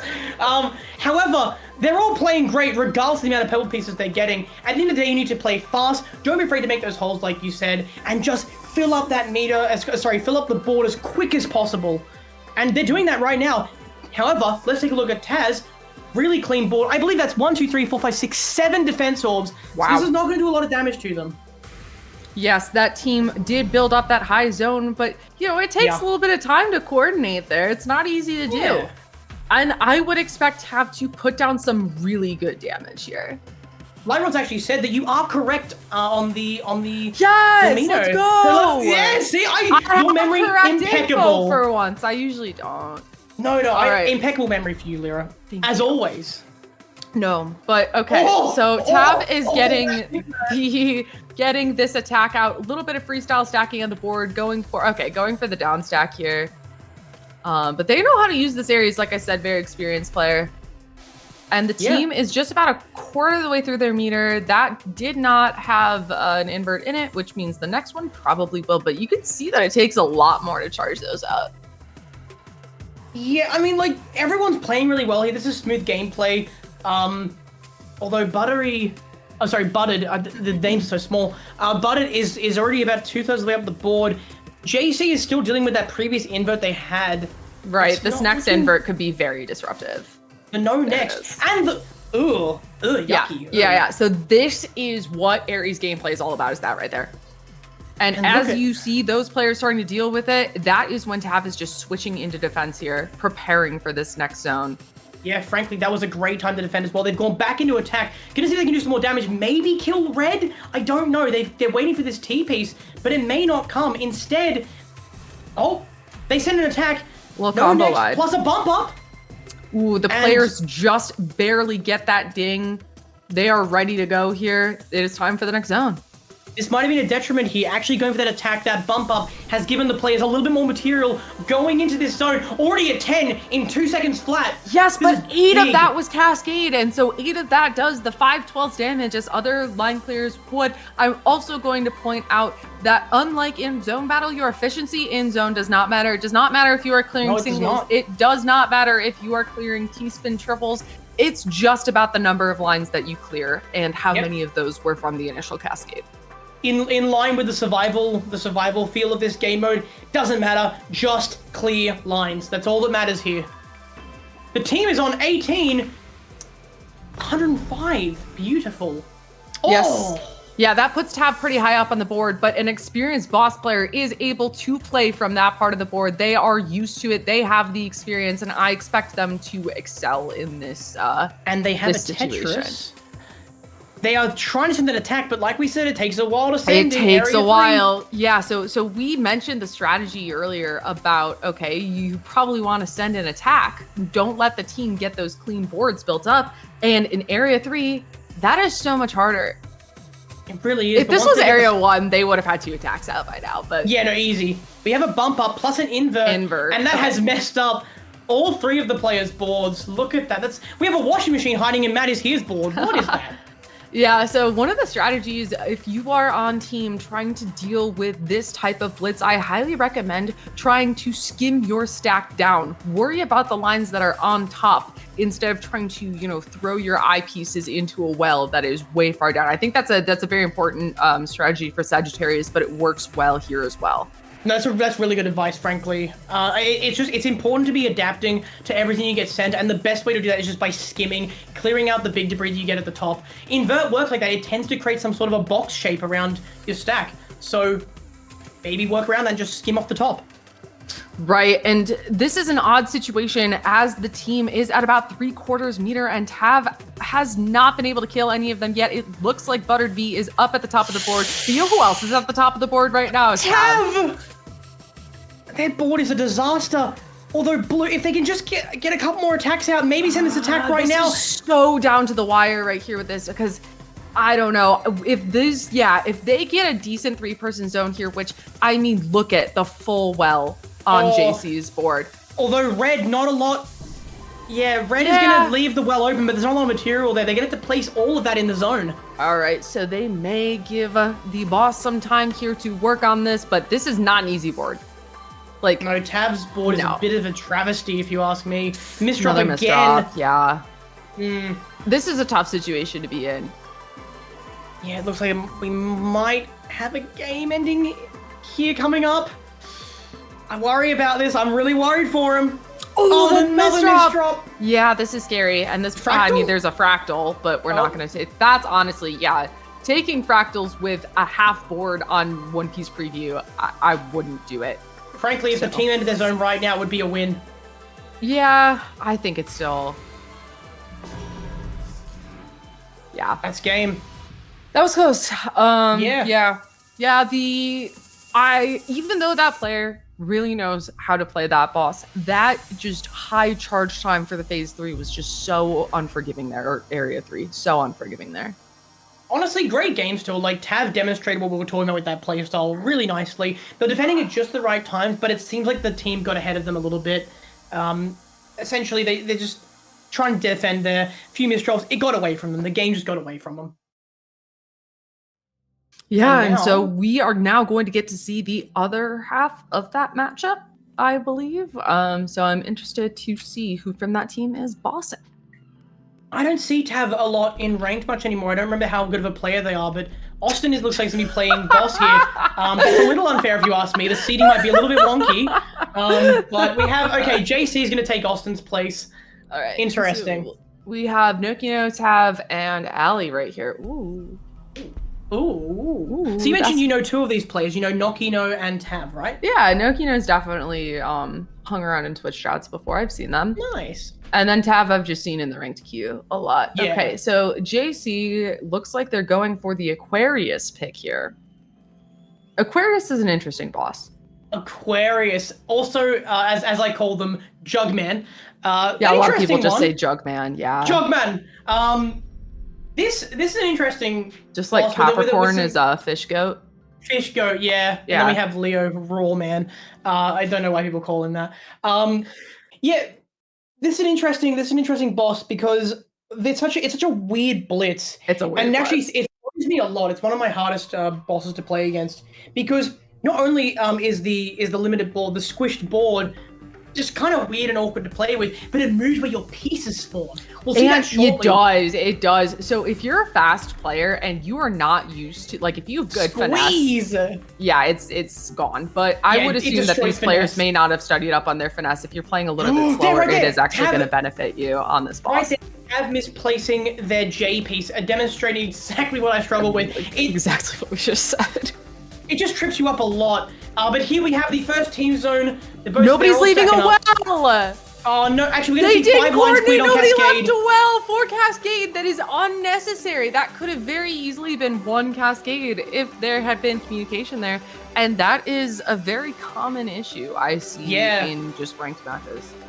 It won't hurt them too hard, but frankly, it's embarrassing. Austin, shut the tournament down and let's hand the game over to. They're trying their best. Okay, maybe they'll figure it out for the next zone. We'll see. Maybe they're listening to us right now as they're playing, going, damn, guys, we should try that. Bad. Okay. They're doing their thing. These are some 16. pretty fast clears right here. One of my favorite things to do is when I'm just like waiting on my teammates, I just sit there spamming my spacebar. Oh, I do that, yeah. Yeah, so if you want to just make sure that you get that frame 1 piece drop when it's your turn, just spam your hard drop button. Highly recommend it. Yeah. People are like, wow, you're such a good teammate. You go so fast. No, I'm just sitting here slamming my hard drop button. We have some T-spins here from the boss, some nice efficiency. Great Didn't go for the here. kick there. Yeah. No. So I want to point out something that just happened recently.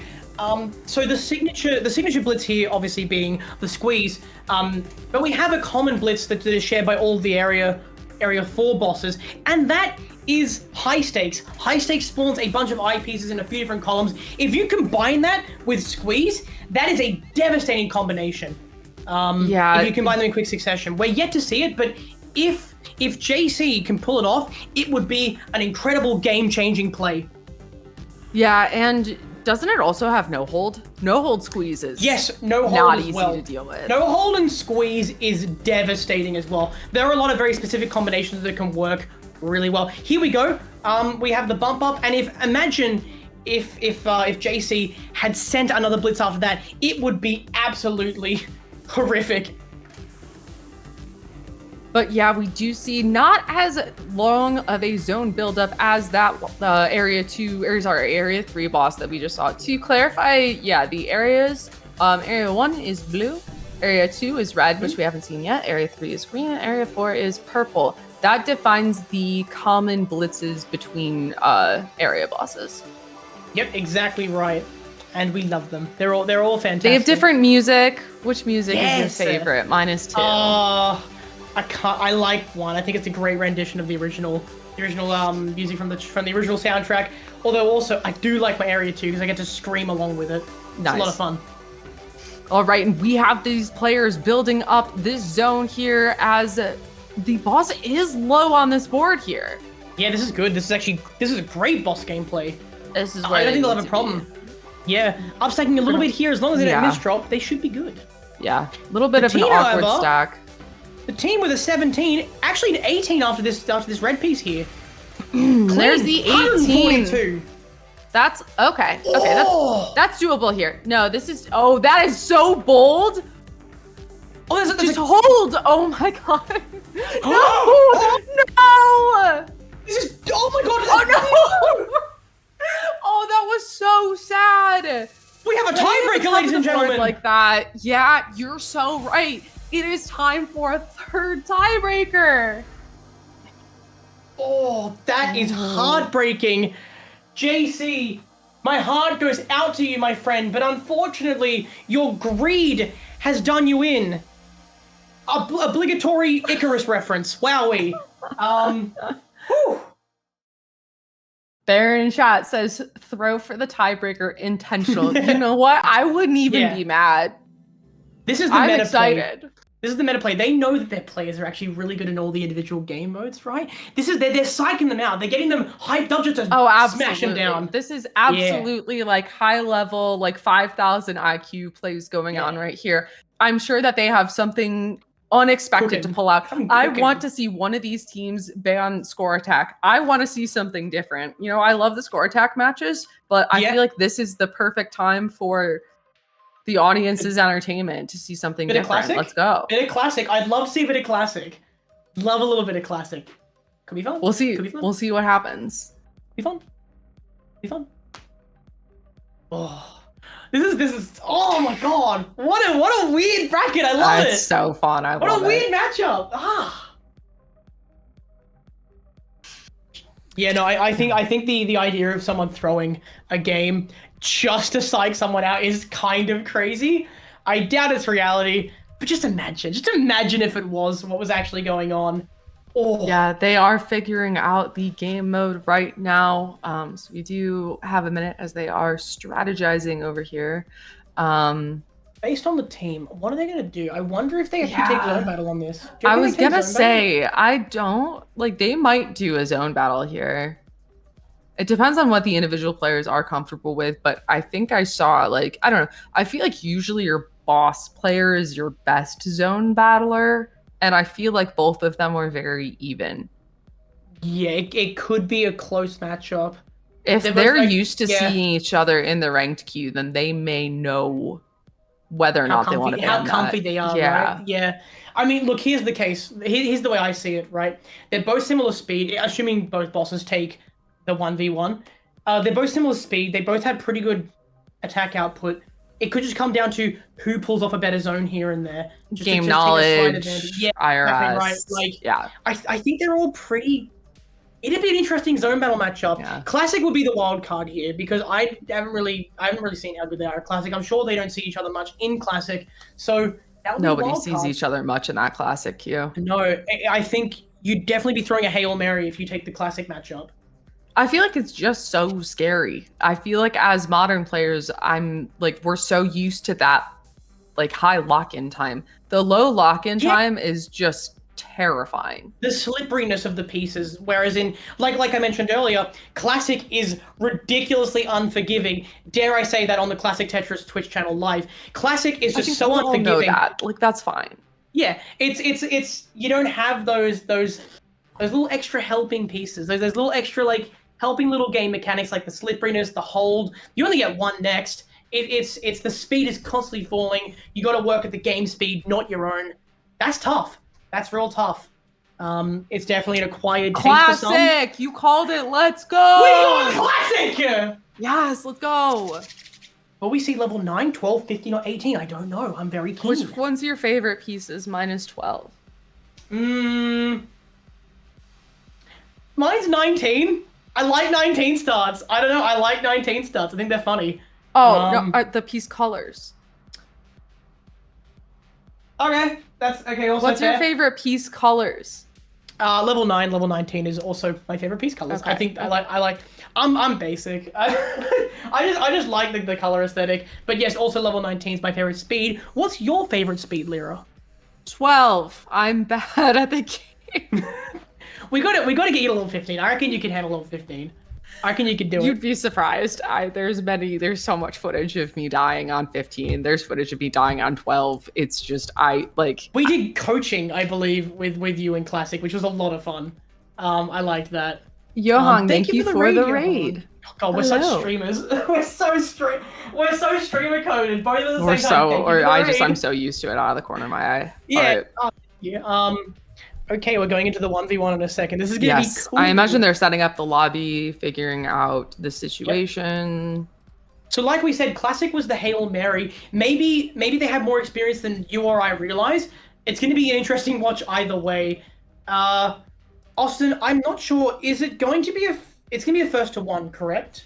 Yes, that's what he said. And yes, I'm sorry. I think you may have misread it because I was just saying best of one Classic is a sad feeling. But it is actually a score attack.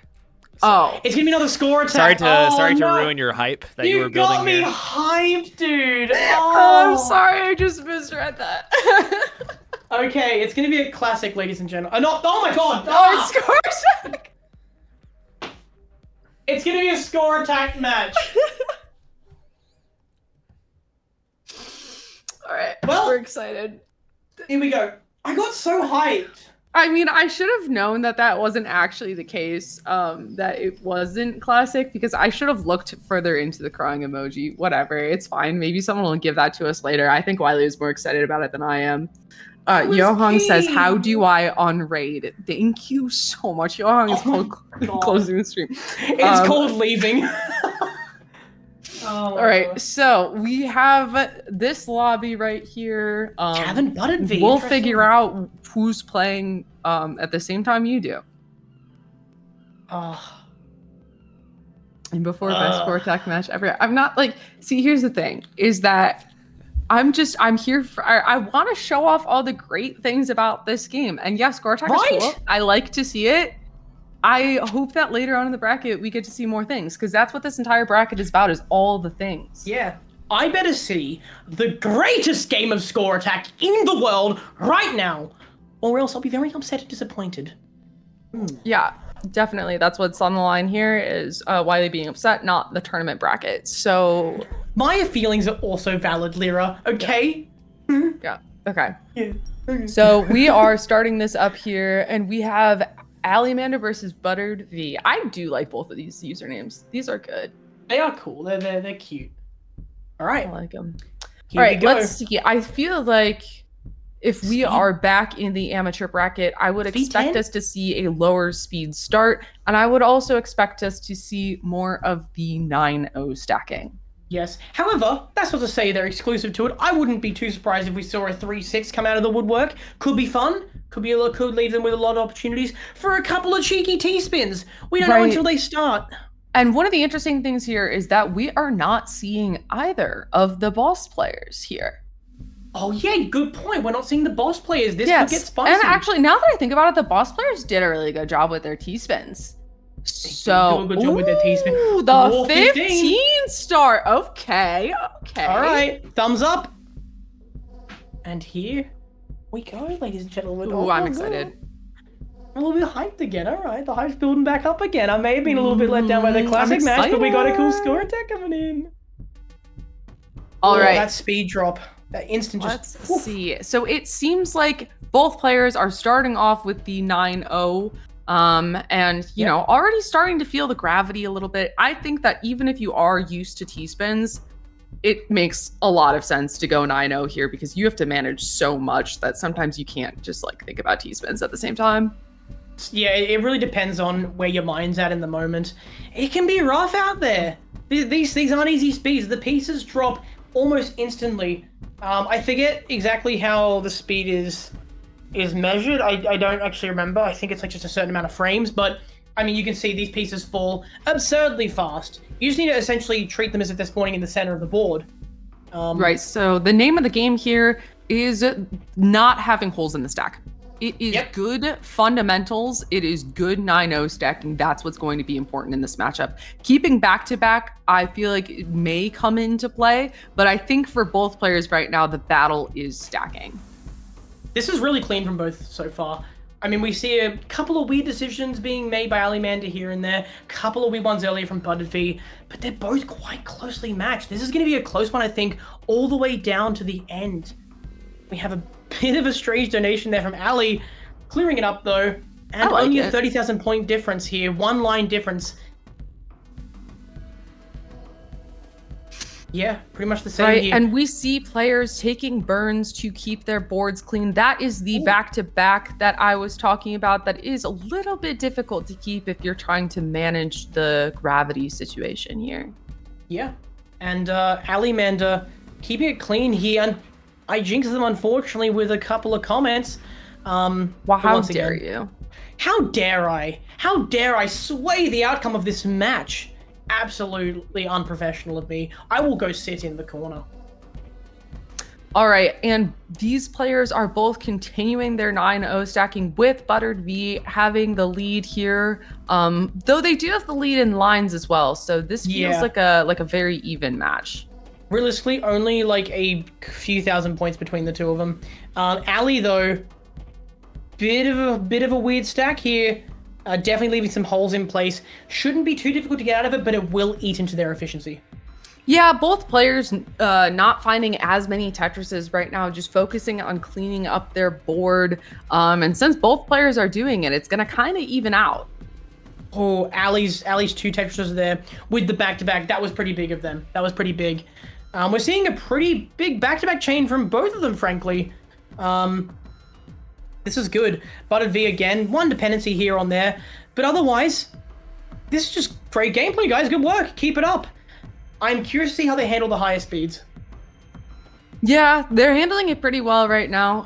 I would guess that both of these players have their fair share of experience in high gravity, meaning like a marathon mode run, or maybe they frequent the score attack queue. Yeah. Because you know, both are doing a good job with it. And yeah, okay, more 9-0 stacking, keeping that back-to-back. I like to see the players, both of them keeping their boards clean, going for that back-to-back as much as they can, seeing that that can be the difference maker here. They're actually within about 5,000 points. I've been doing the math in my head. Close.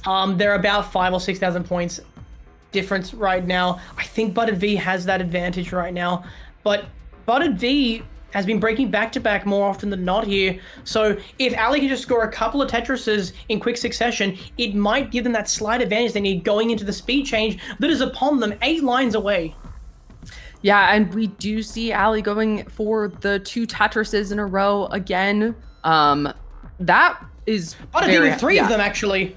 Okay, well, Ali is 2 again without breaking back-to-back. So I love the aggression there. 50,000 point difference here. 4-line difference. Really, it's anyone's game right now. Yes, it's going to come down to the wire. This is when the speeds start ticking up, and this is where things start to get more difficult here. Let's see how these players handle the changing environment. I'm excited. Yeah, I'm a bit nervous for them, actually. This is going to be interesting. It could come down to it. 33,000 point difference here. Same line count. 13,000 points. That's all it is. They're so close to each other. So close. Ooh, because Ali hasn't broken back-to-back in a while. No, Ali definitely has the potential to pull this back. It might come down to a mistake by Butterv. Like that. That burn there was pretty big from them. That could cost them the initial lead here. Ali taking their time with that stack. I'd love to see it using the whole board like I was talking about earlier. Do it. That whole board is yours. You're allowed to use all 20 lines of No, Ali. You're allowed to use all 20 lines of the board, and I love to see the players doing it. Burn. I think they're you're actually allowed to burn, but this is just like it's so razor thin. Neck and neck right now. Absolutely. This is so close, and Ali's made another misdrop. Oh dear. 45,000 point difference, 5 lines. I think Butterv is definitely just ever so slightly pulling ahead, but again, 1 misdrop, it could just take a top out. That could be it. So they both need to stay on their toes. Yeah. We're going into speed 20 soon. Yeah, we're starting to get into speed 20, and that's where it starts to get really hard to handle. That's where we see that 20G. Both players seem ready for it, though. Yeah, they've been handling 15 so well. They've got 20. It only takes a few extra lines on 1 higher speed to take the lead here. It's gonna probably come down to who manages to survive 1 extra level than the other person. That could honestly be what it comes down to. Right, and look at this, so close to each other. 27,000 surviving points. 1 more level is such a different skill set than like just 9-0 stacking better. Like it's genuinely anyone's game. I mean, it has been this whole time, but it's crazy. Everything can flip in the last 30 seconds. Oh my god. This is actually insane. B21 from both of them. It's insane that their like timing is so close as well. Yeah, like 650 point difference. Wow. Ali has just broken back-to-back. It looks like they could keep it if they figure it out. Yeah, I don't think you keep back-to-back there. I think you just go for the Tetrises. But Butterv playing on 1 row of dirty here means they'll probably have to break back-to-back eventually, or they're just going to stay on it forever. Could be I'm on team stay on it forever. Like, yeah, no reason to downstack. Use your whole board like you've been saying. Yeah. It's hard to use the whole board, but when you need it, it is just so nice. Okay, so I think Ali is going for the burn approach. No, that is bold. I love it. No, I love it. Oh. But still burning. Which is okay. It's fine. It's just going for the eyepiece there instead of the burn is just so bold. I love it so much. And that's what you gotta do right now. They're so close. They're 6 lines apart. Literally a Tetris separating them. And that's the line count difference. I think Ali is ever so slightly in the lead here. But again, it just takes 1 wrong move, 1 skimmed line to take this lead back. Oh, it's close. Oh, this is just, Oh, Butterv is in trouble, it looks like. This could be... They're gonna somehow build on top of this. Yeah, they're gonna have to build on top of this. This is where the speed is catching up to V. Okay, getting a hold of the board. Doing a really good job at this high gravity. Getting more Tetris is 25. That's when things get really difficult. Yeah, and we see both 26. Players. Wow. Yeah, Butterv is way ahead. But Ali Manta only needs a couple of Tetrises. They blocked off the well. Uh-oh. This could be bad. Don't panic. Ooh. All right, they're in there. They've got that. They've got that eyepiece. No! Oh, no! This is not. Oh no! No! And that's the game. Wow! Ali, while having the average line score advantage, their nerves got the better of them, and they just had 1 too many misdrops. Butterv is going for their own PB here. Speed 27, taking the game. Wow. Look at the line, per average. The per line average is like almost the exact same. That was an insanely close matchup there. That was a treat of a game. Oh my gosh. You know what? Played I'm very pleasantly cleanly surprised. from both I'm sides. pleasantly surprised. I'm kind of glad we didn't get Classic because that was a wonderful matchup. That was nice so and fun. close. Great work, guys.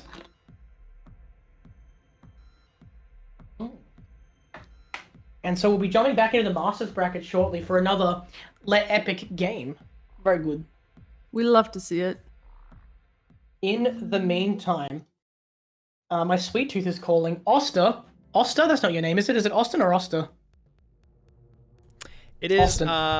It is Austin or Shen, depending on your background in the community, I guess. But I am here, and yes, we might have a little wait to hop back into the Masters bracket. So I might just put on this image on our screen. I'm not sure if it's going to be relevant to anything, but there's this game called Tetris Forever from Digital Eclipse. And I think in the meantime, while we're waiting here, we might demo some gameplay from one of the games on Tetris Forever. I know we threw a few out there earlier.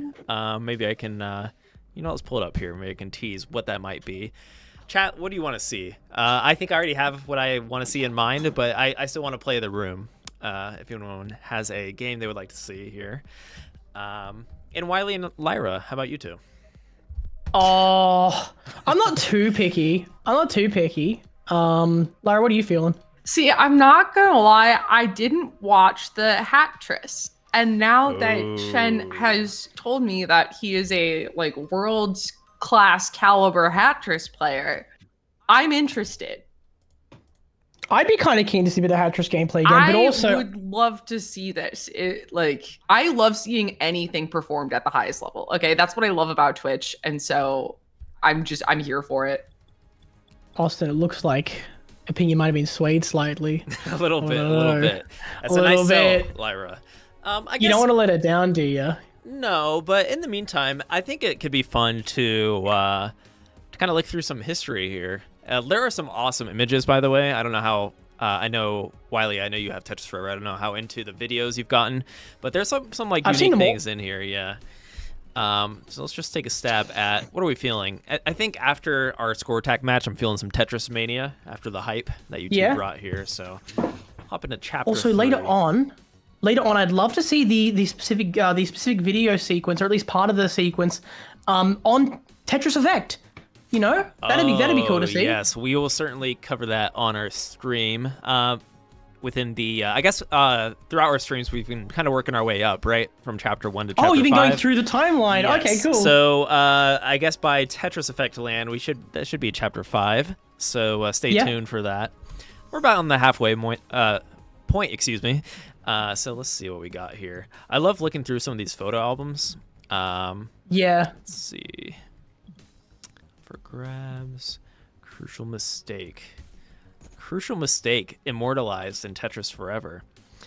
Let's see. This mistake, obviously, everyone knows. It's where when signing the legal documents for the rights for Tetris, Alexei accidentally signed his name Alexis. It really had some legal problems there and couldn't get the rights for 36 years. Only this year, finally getting royalties for Tetris. And he had to live off the money made from Hattress, which obviously became one of the biggest games in the world. So, bit of a fun fact there. Also a fun fact, you two have been to live Tetris events, right? And this looks like it was one of the first ever live Tetris events. That's a little different. I love the logo. I do. No, I love the vibe. Dude, LAN tournaments are so fun. Just the fun vibe of it, that you can just walk up and talk to anyone. It seems like they're doing the same thing there too. I love it. It was great. Honestly, but my first two LAN experiences were just this year, and one of them happened to be WPL, run by Austin, Beast, and Shen, yours truly here. Bloody great event, mate. Well done. Pat yourself on the back, mate. It was awesome. Great experience for me. And you got to see Ohio. That. Yeah. It wasn't as skibbity as I thought it would be, but still had a good time. And yeah, I just had a great time, mate. Good work on the event. If I could just take the time to say that, it was awesome. There's nothing like a LAN experience. Thank you, and I love this art, by the way. That goes so hard. So cool. The thumbs up is crazy. Dude, the glasses, oh my hair. God, that's cool. Oh, it's a work of art. All right, so let me get my controller hooked up here. I know Hattress is hovered. But Everything's telling you to play Tetris, man. let's see. Actually, I didn't pull up chat yet. I don't know what chat said here. But, It's a wall of the word Tetris. Trust me. They all want okay, Tetris. okay. Welcome in Commodore Friday, by the way. But yeah, I think we did have some Hatris already. If we have some extra downtime, we'll open up Hatris here for Lyra. But I did want to open up Super Tetris 3 because I opened it up before the stream today, and I didn't realize how awesome this game was. Because I am not that familiar with like some of these later Super Famicom entries. So let's open it up and see what's at store here. I did notice there are 3 core game modes. I guess we'll walk through it here in a moment. There we go. Elorg, bulletproof software. All right. Also the music is absolutely amazing in this. I don't know if you two can hear it right now, but also I saw we had Familess. If you have any families out there that are into Tetris, maybe this is the game for you.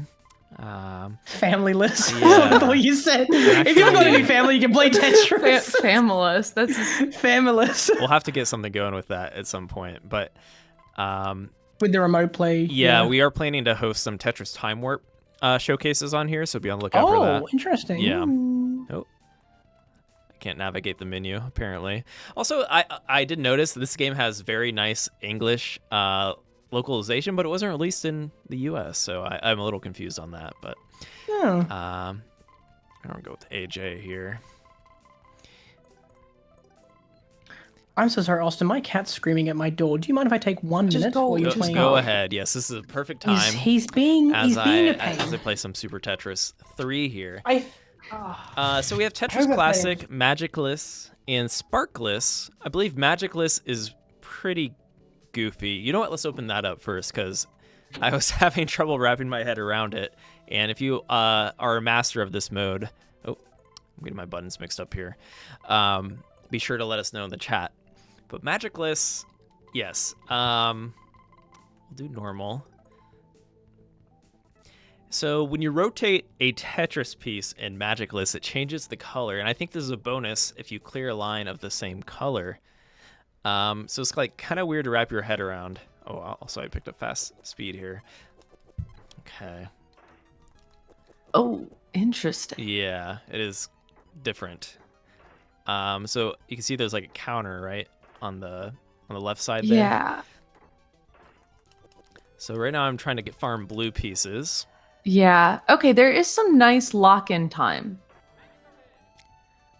Okay. Oh. So if you clear a line, I actually didn't manage to even do that last time. If you clear a line of all the same pieces, it looks like it gets rid of all pieces of that color. And I believe rainbow counts as any color. That adds up. Okay. So we might have an opportunity here with the red piece. There we go. Bam. That didn't work for the rainbow. I wonder what happens if you clear a rainbow line, just pure rainbow. What if that all clears your board? Let's find out. We're gonna fish for it, even if I lose. Ooh, I like it. Oh, looks like okay, that is cascade. Yeah, there's cascading in this. Interesting. Maybe the rainbow piece lends itself to cascade clear. Maybe. I don't know if Flyrod's in the chat right now, but they were explaining this to me a little bit earlier, and I think that might have been the case. Lyra, have you played many of the, if any, of the Japanese Tetris titles that have not been released in the US? I have not played any of them. I haven't had any of the systems to go and get them. I have played other puzzle games, Japanese releases at like video game conventions. And I just love the feeling of navigating the menus in Japanese and just trying to figure out how to get to the game. Yeah, and that's why I'm kind of pleasantly surprised. Well, for you, I guess that's a fun thing. But on this, like, if I'm wanting to just get right into the game, it is nice that this game is in English, or at least localized here for us. But yeah, that's Magicless. And I do want to highlight maybe the other 2 modes while I have the moment here. All right. Okay. Oh, I definitely went right back into that.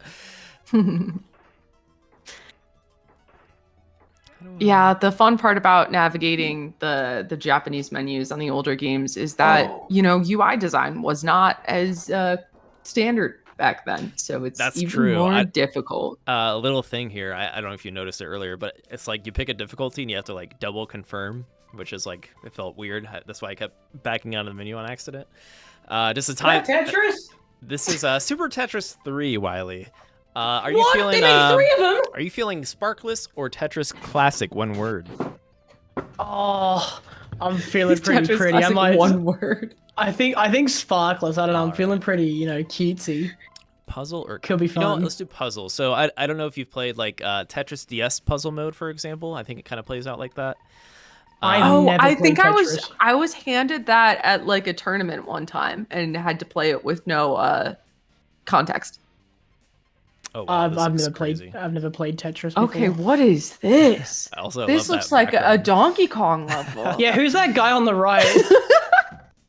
This What is the- Tetris. what is Failed. that? Oh, wow. Failed. Austin. Good lord. Wait, is there? Oh, there is a line clear. Whoops. Oh yeah, there is one.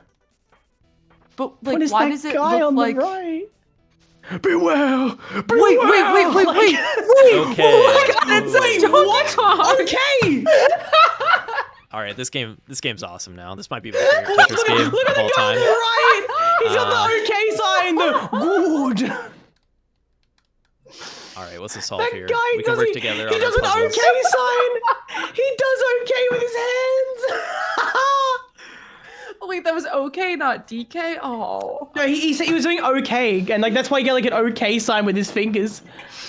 Oh, I think is this Vits? Or wait, no, I see the O pieces. What do we do here? yeah. So we have a long bar O piece, long bar O piece. We can clear. Well, let us I think you go rotate. to the side, then you tuck the square. Oh no, you can't rotate in there. Ah, of course, of course, Oh, of and course. then where you of place the course. bomb. Bombs. Yeah, so we can maybe make that diagonal. Beware.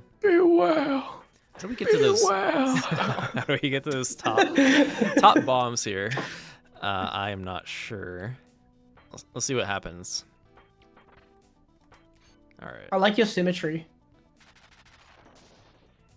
Oof. Failed. Failed. Ooh. All right, we cannot go back into TECWC until we solve this puzzle, so let's work together here. That's the thing. Right, between all of us, Oh, we've got to oops. be able to figure this out, right? Okay, Chad, has anyone got any idea? Because frankly, we're running out of them, and we've only tried once.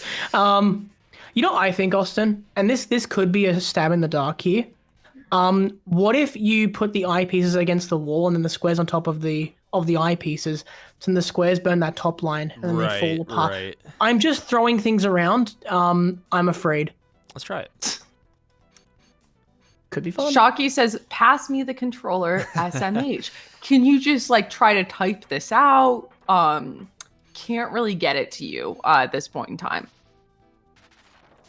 Oh, whoops. Oh, we failed. I think it has something to do with the bomb shape. Yeah, for sure. It could. However, riddle me this. What if it's just impossible? It's probably not. I don't know. It could. I mean, look. It could. Oh, what if you tuck the squares in underneath those eyepieces? Oh, Ooh. Wait, I know what he was going for. yeah, a bit of a tuck, eh? What do we do? Okay, wait. I say Wiley's thing is worth a try. To tuck the square up higher. But if we do that, I don't know if we can manage all the clears. I also don't know how to play bombs, so I don't really you know think what? I'm the right. Okay. I think I kind of see. Oh. So these bombs Yeah. detonate a little farther than I realize. So do we try to chain those together? The top ones and the bottom ones? I think the bottom ones will trigger that top row, right? Am I incorrect on that? I think they would. It could be. Shocky, could you confirm? Clearly, you have the answer. I think this might be it here. Larry, you're not helping. That's crazy. Ah. Let's do this. Yeah, no, that could be big. That could be ginormous. What's he gonna say? What's the big man gonna say? Oh Failed. my goodness. This got really hard. Am I Are we stupid? Wait a Are we minute. are bad? we good at Tetris, I thought? Let's see. I don't Okay. think we are. Austin, new plan.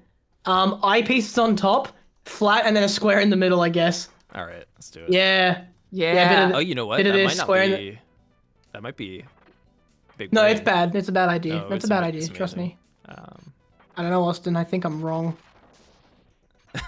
Yeah, I think so actually. You failed again. Jesus. Oh, you know what? Wait, I think I the have word- a bit of a prophecy here. Something just came to my mind out of the blue here. Oh yeah. Wait. Like, Rad is feeding us stuff. Let's- Okay. What's this? Okay, Light Rod is saying to that. Yeah, That is Yeah, exactly Light Rod, what that's Light what Rod I just- thought we should try, but like apparently didn't work. Oh, because it just goes. Woo! Oh. Wait a minute. Good. Wait. No, okay. I didn't see it last time, but the okay. Wow. Shen, Lyra, and just I left are all so smart. 98. 98 left. 98. He's literally sitting there menacing, being like, yeah, go try the other 98. You talk to like a kid that way, like, good job. I'll put that on the fridge.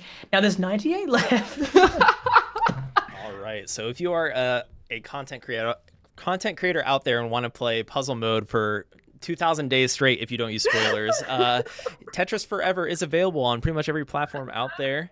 So check it out. That was actually, you know what? I actually want to keep playing that. There's something like addictive about a game mode like that. Trying to figure out the absurdity, because that's an interesting mechanic. I do like that. But okay, we are going to hop back into our connected verses. We had to finish that puzzle. It really had to important. happen. It was important. Nice break from our Tetris Effect action there for a moment. But yeah, I believe we are going to be heading back into the Masters bracket. Let's see, what were the team names, Light Ron? I assume, unless you two have the bracket pulled up here. Maybe I Apple can't Orchard, read. perhaps? We'll see. We'll see you ops in here in a moment. This could be a crazy matchup. It is the Masters bracket. Are we in the top 4 yet, actually? So I believe we are on the loser semifinals. So 2 Ooh. matches left in Masters. Because of the top 4 or top 2 move on to the top 4 stream in 2 weeks. So Interesting. yeah, next up we have Unnamed Team versus Apple Orchard. All right. So we're unnamed. going to see more Oh, Apple Orchard again. That was unnamed team. Apple Orchard was Sarah and Mitsu and Andrew. I'm not quite Andrew. sure who Unnamed is. Unnamed is the actual player unnamed or the team unnamed? The team. Let me check because if they have unnamed in them, this is going to be a crazy game. Unnamed has who in it? It's Nedlo 900 Demity. Oh, okay. This is a powerhouse of players. Okay, that's exciting. This could be incredible. Almost guaranteed to be so. Oh, oops. You can get your Hyper King controllers. Do that as well, game. Yeah, so you know what? We just had it there. It jump scared us, so let's lean into it. Yeah. Just in Hyper case, King. yeah, if we want to look at the Check it out. Synthwave controller again. I think that we need to update this graphic because you no longer need to pre-order these. They are available at Yeah. hyperkinstore.com. You can get them. You can just order them. You can order them. Check them out. And yeah, this is one other thing I want to mention before we keep going tonight. We actually have a Zone Battle tournament tomorrow. So if you're looking to hop into the tournament action, be sure to do so. Head to www.tetrespect.game/tournaments to register now. And yeah, so we have a time slot 1 at 4 a.m. Pacific. So that is meant for Japanese players. It's going to be in the evening in Japan. And then we have a 12 p.m. Pacific tournament as well for our U.S. players or North American and European, whoever's awake at that time. We try to cover both, or I guess 2 time zones. Or you can't necessarily cover 3, but your time zone should have 1 area that works for you, hopefully. So that's the idea. Yeah, you get 2 out of 3 in any given one, so take your pick. And we'll hopefully see you all tomorrow.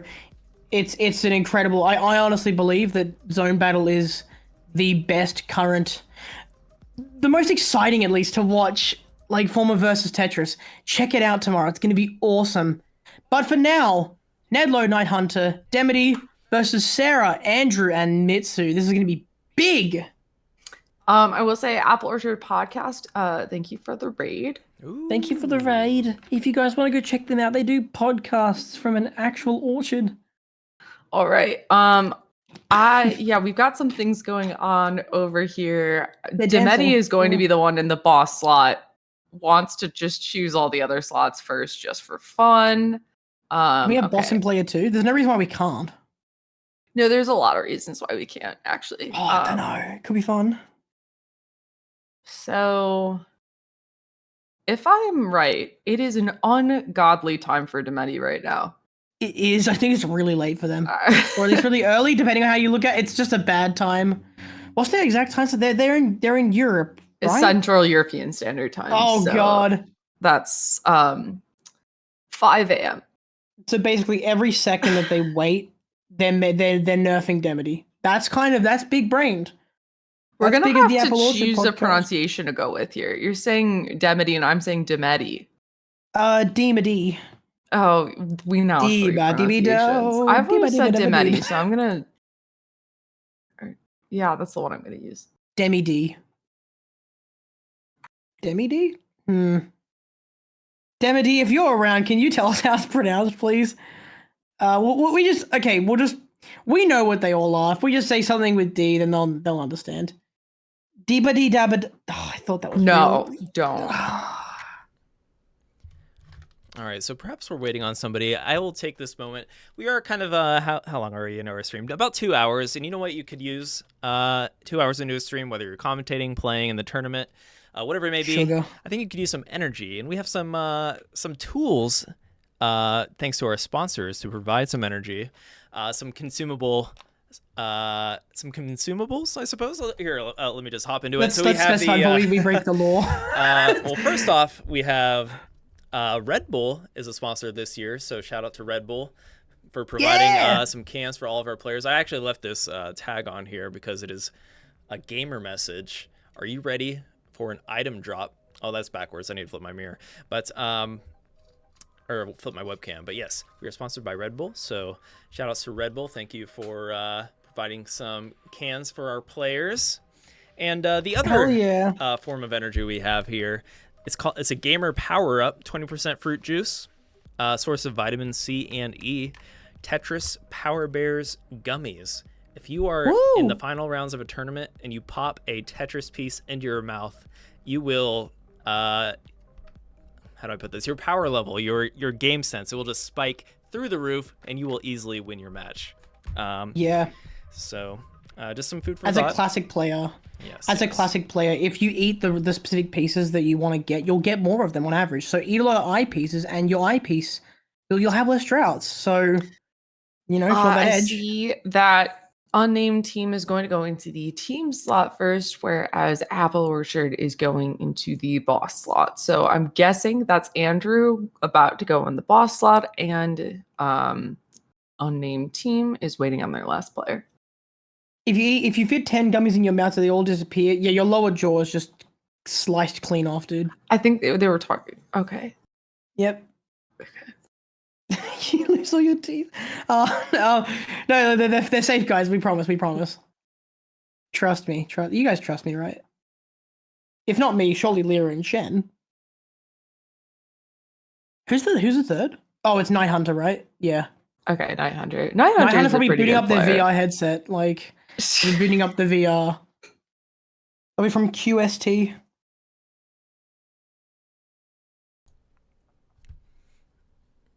Yeah, Night Hunter is an amazing player and has gotten a lot better recently too. We have Area 2. No. I think Andrew's playing Scorpio. Wait. Libra? Andrew, what are you playing? Oh, there are the VR headsets. They're on the VR. Let's go. Yes, let's go. Ladies and gentlemen, 3 tier 3s versus a tier 2. This is going to be a good matchup. You calling the country code ahead of time is good. QST, baby. West time zone. There's a little island in the that North actually Pacific. is what it means, right? Yeah, the That North they're fighting Pacific on a island quest. of QST, the quest. Oh, it's They're playing crap. crap! They're playing crap. And then Andrew types in the chat, Cancer be like, my SR is gone. This is Yeah. it is a tough Hard boss blocks, to right? face. This is hard blocks plus what's the common again? Oh, I'm trying forgotten. to think about that. I'm not quite sure, but the hard blocks, okay. Hard blocks, We'll see. I would argue, is one of the more All right, so we see. Oh, you didn't even get it that time. Okay. Oh, unstable is one of the. Oh, okay. It is. It is unstable. Yeah. Okay. So yeah, what's going on with the unstable pieces is that if you touch any two of them together, they explode. So we are going to have a 2-high well on Demeti's board here. And they are going to go into this first zone. Andrew did not get as much of the start as he wanted with his H cannon, but that's what you get for doing an opener in a one-piece preview game mode. This is an ungodly fast zone. And yeah, that is gonna be a lot of good 70 to teams 107. will. Oh! Oh my god! All right, let's see what Heavens Andrew above! does.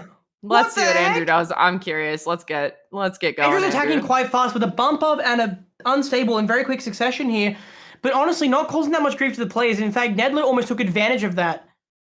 Right, and this is where the twist. Yeah, okay. Twist is not an easy blitz to deal with, but it does occasionally lower your board height.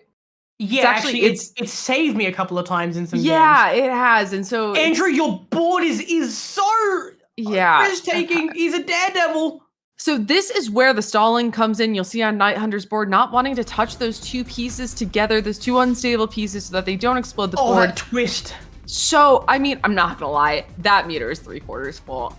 This is quite. I think that this is These players are actually insane. Easy. Like, if Andrew gets in one more, this might be over. Andrew could survive with a well-timed Tetris well, but it would leave him in like one of the worst positions I've ever seen. Oh god, there's so much material on the board for the team to work with as well. They played this basically flawlessly. Andrew wow. with a misdrop. Andrew with a floating T-spin as well. This is not good for him. No, this is not good for Andrew. Yeah, has he got life insurance? Like, this is really bad. Oh my god. Oh. Yeah, that's like... Yeah, I think, No, he's alive! I mean, but is he really? He is alive, yeah, he's alive. Oh, don't you dare. Okay. Andrew's alive, and if he sends another blitz, he could buy himself enough time to... The team's already... The team is already a quarter of the way there. He just can't even send choosing to defend, He's defending, not even defending a full line yet. Okay, there we go. Defends extends at a really good time there. That twist could slow the team down. They need a couple more. Oh my god. He's trying to ice spin. Andrew needs one more line to make this work.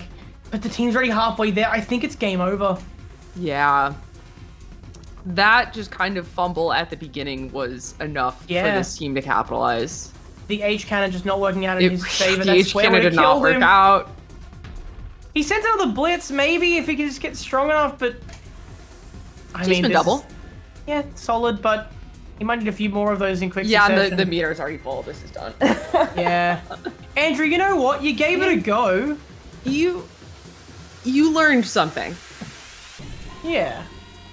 And that should not be stupid at the start of the game. Your H cannon will be no more. He's gonna do it more just to spite us. Quick question, just from you. Am I allowed to bully my friends in this game? Because I am doing that, essentially.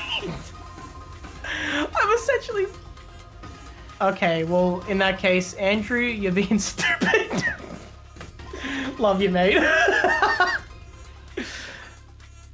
Oh, God, that's a... Yeah, he's just... It's game over. Yeah, these players going for the high zone clear. Andrew, what are you doing? Oh my goodness, look at that. They almost had an ulti. They almost had an ulti, yeah. Yeah, and that's going to be game real quick. I'm surprised how strong Demedi Night Hunter and Deadlo are as a team. That was incredibly impressive. That was, a very strong start that worked out, and Andrew's never able to recover that whole time. Yeah, it just got away from him, I guess.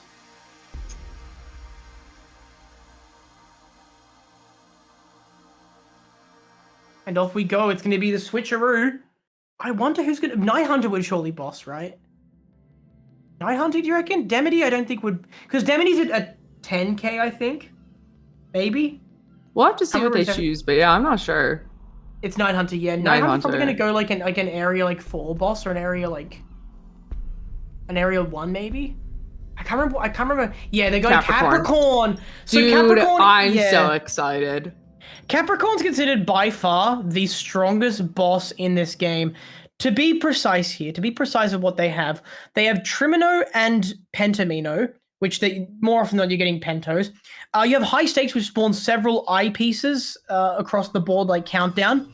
You have Broken, which is already broken. You have No Next and No Hold. This is by far the most difficult boss if you can play it right.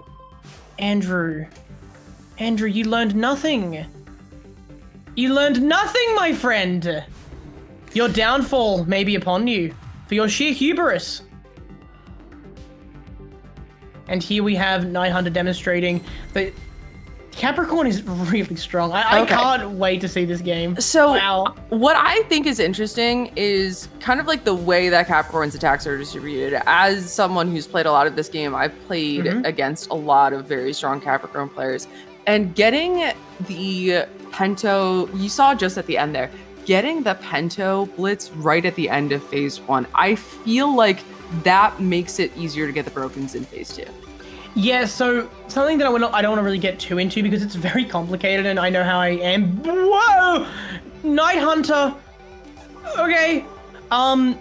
Something I don't want to get into too much right now is the pattern in which blitzes are sent. There's a system with the commons and the signatures and unique blitz. There's a lot of stuff going on here, but basically there's a certain way you want to send these blitzes where you send slowly then quickly to get a good order of them. We'll see if these players manage to put that into their gameplay. Who knows? But right now we have an 18.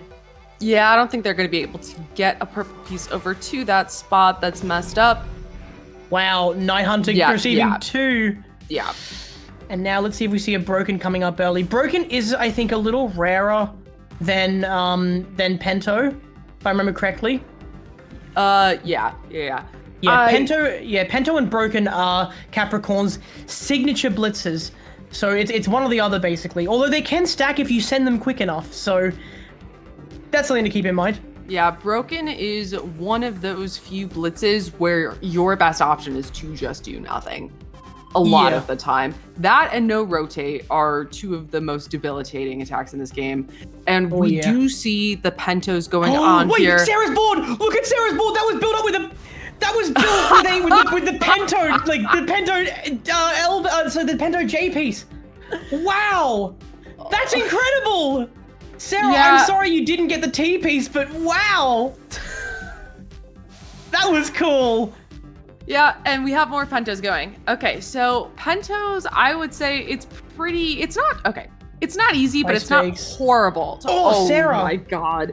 It's not horrible to downstack your board with Pentos. It's doable. Very difficult with Brokens. God, this boss is so strong. There's Pentos again.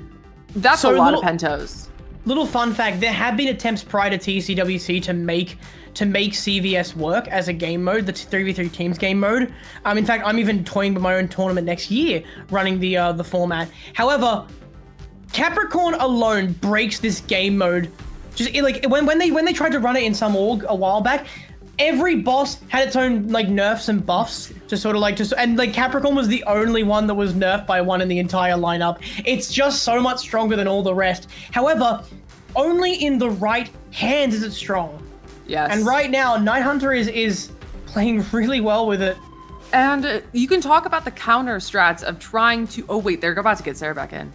Yeah, this is good. You can talk about the Team is counter doing strats everything they of can. learning how to play with the pieces, right? I don't think I realized how important it is in Tetris to understand the piece set that you have access to Yeah. and work and stack around it until this.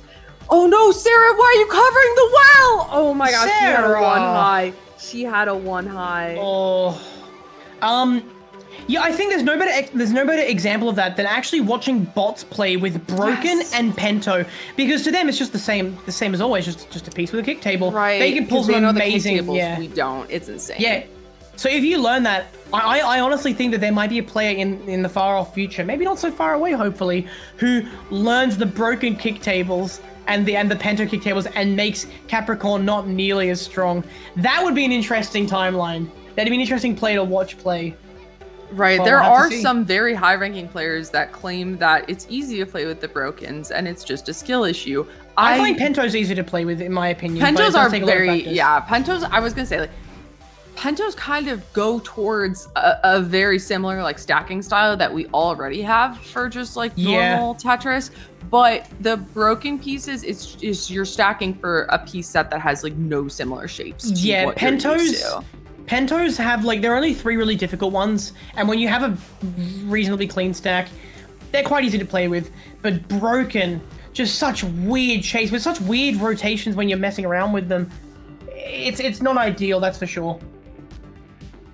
Yeah, and we do have these players here trying to get that meter full, but I don't know. I'm hoping, not hoping. I feel like 900 is going to take this. Yeah, they're just so quick right now, and more high stakes coming in here with Okay. Yeah. So I'm going to say that of these 3, I see Night Hunter in CVSQ the most. I think that I they would have say the that's most so as well, practice. yeah. They have the most practice. All the players here are well known within, the Tetris community, that close-knit community, but Night Hunter is just the most active and the most proficient at this game mode, and it's showing. Yeah, definitely a lot of time spent in these matches in this queue. Playing and like maining boss can be brutal, but they do such a good job with it. Yeah, Andrew they know how is, to play. yeah, Andrew's down stacking pretty well, but it's broken time. Great Broken there, actually. Great play there. Right now we're at the game point where not every piece is broken when you get that blitz, but it's a good substantial amount of them. Yeah, Yeah. and it's funny watching players do something that I see people do the very first time they play Tetris, where they just have the piece, they slide it all around the board. They're like looking Yeah. for a place for it to fit because they don't have the vision for that ahead of time. No, next. Don't Pentos. these players stay alive? Yeah, so Andrew might be able to IRS his way out of this if he gets some good RNG on these Pentos, but those are already now, gone Night and Hunter, high yeah. stakes into the, yeah, that's over. Okay, All Night wow. Hunter had to do at that point was just farm for a bump up or just a high stakes, and that was it. And that well done. is what a good Capricorn player looks like right there. 85 boss attack. What? God. What? Oh, that is insane. That is insane. And that is why some people consider that boss to be overpowered. And you know what that means is we are not going to a decider. No, we're not. For the first time today, actually, I believe that's not a decider. Yeah. Wow. Great game, guys. Great matchup. All really good players, by the way, in their own rights. Yeah. Really good. I'm sitting down now. Hi. I got tired. My Widow Weg got a little bit sore. So I'm back in the seat. Great match, though. Great match. Andrew surprised me a little bit. I thought he would play boss a little bit cleaner, but the game just ran away from him so quickly. I think his boss gameplay might have been a little bit disappointing to him. Who knows? Andrew, how do you feel about it? You are in chat, mate. How did you feel about your boss gameplay? We'll wait and see what he says. I mean, Sarah, thank I you, just Reed. see I got the fin, we take those. Thank you, Sarah, for the raid. Welcome on in. Age Cannon. We love to see it. What's the blah? Is that like this, like the SpongeBob, like nah, like that like sound, or real Finn W? Nice, guys. Well, I'm glad you all had fun, and you guys played really well as well. Good work. We'll see you next year. What's our next matchup? I believe it's our last Masters, or are we doing one more amateur game? So we'll have one more Masters game, and it is going to be unnamed team versus team. So very, very creative players we have here in TECWC. Thank you guys for taking the time to make such cool team names. Unnamed team versus team. I'm so ready for this. How about you two? Yeah, I'm so ready. Sure, yeah, sure. Yeah. With these I team was names, yeah. thinking, what if this matchup happens? It's team versus unnamed team. Yeah. And then Mitzi, thank you for the raid as well. We've got my cat here to support everyone. My cat is being a pain right now. I could let him in, but he's just being so grumpy. He's got a thyroid thing, so I have to feed him literally 2 cans of cat food a day for him to just be like fine. It's so much money, and he has the gall to be like, meh, do more for me. Needy boy, demanding, entitled. Anyway, Mine's just here for the Tetris. Yeah, mine's here to just to smooch off me, basically. In the meantime, we want to take the time to thank CTWC, the broadcasting partner, for having us. Thank you, Classic Tetris, for having us on the channel. It's very nice of you to let us pitch our tent here. We'll be streaming on this channel for a few more weeks, or a couple more weeks, I believe. You can see the dates on screen now. Good job, Austin. Smooth, mate. Well done. Got the dates on screen. You can see us at Enhanced Experience, the Japanese stream, and the Classic Tetris Twitch channel for English. We're also live right now on YouTube if you want to check us out over there for the YouTube viewing experience. Feel free to share the streams with everyone. We'll be live basically the days on stream at 10 a.m. JST, which is approximately, I think, 5 p.m. Pacific time. Yeah. Oh, mate, you're on it, dude. You're on it. Good on you, dude. Yeah, and we will also be live on the Classic Tetris YouTube for all the streams that are listed here. So tomorrow for Zone Battle, Classic Score Tech, Connected Versus, and our Trifecta Grand Finale, where the top 4 from each of the 1v1 game modes listed at the top are going to qualify for the Trifecta. So we'll have the best Score Attack players, Zone Battle players, and Classic Score Attack players going head-to-head to determine the best Tetris Effect connected player. And I think Super Shocky is our back-to-back champion, has qualified through Score Attack, definitely has their work cut out for them this year, as everyone's just getting better across the board. The pressure is on. I highly recommend tuning in for that December 7th, December 8th stream that you can see there on stream at 5 p.m. Pacific time. You might see the crowning of the Trifecta winner. That would be kind of crazy. Shocky, best of luck, and best of luck to all the challengers. It's going to be a great stream. I can't wait for it. You can hear me smiling. It's going to be awesome. You're just going to stress him out if you talk like that. He said he was so nervous going to the second year of Trifecta because he felt like he had to, prove himself and become the 2-time champion. But Shocky, don't be nervous. Literally everyone is counting on you to get this win. It is you versus literally everyone else. Best of luck, mate. No pressure. He says, can I call in sick that day? We'll move the tournament just for you, mate. Yeah. It's going to be crazy. I can't wait. Everyone should tune in that day. It's going to be big. But yeah, thank you again to Classic Tetris for hosting the English broadcast. You're truly a legend. Thanks, Vince.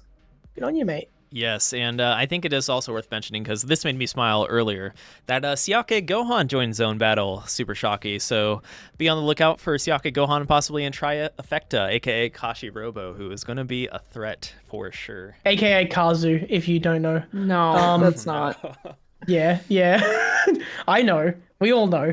No. Yeah, we know. I hope Austin knows that meme. I assume he does.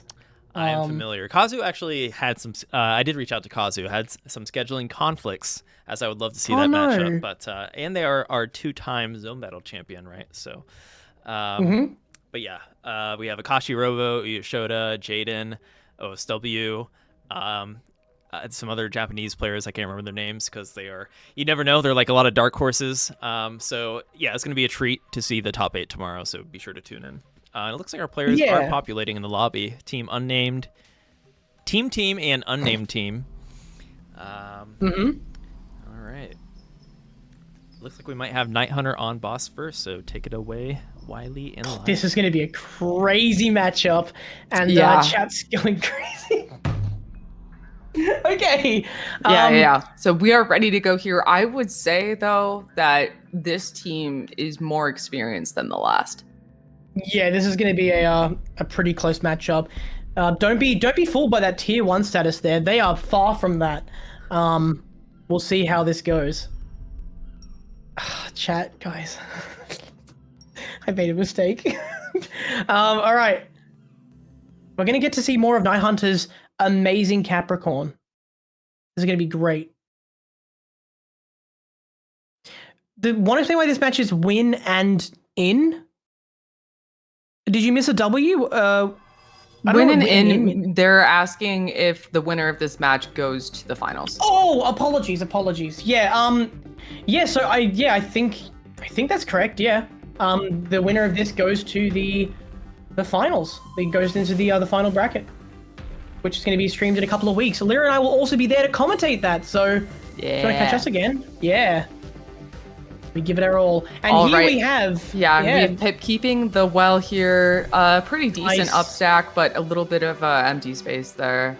So it feels like you have to play perfect to win this. I mean, look at the speed on Night Hunter. This is incredible, especially for VR. Can we just remind you guys of that? Yeah, this person's playing on a VR headset. Like what? Like, think about that.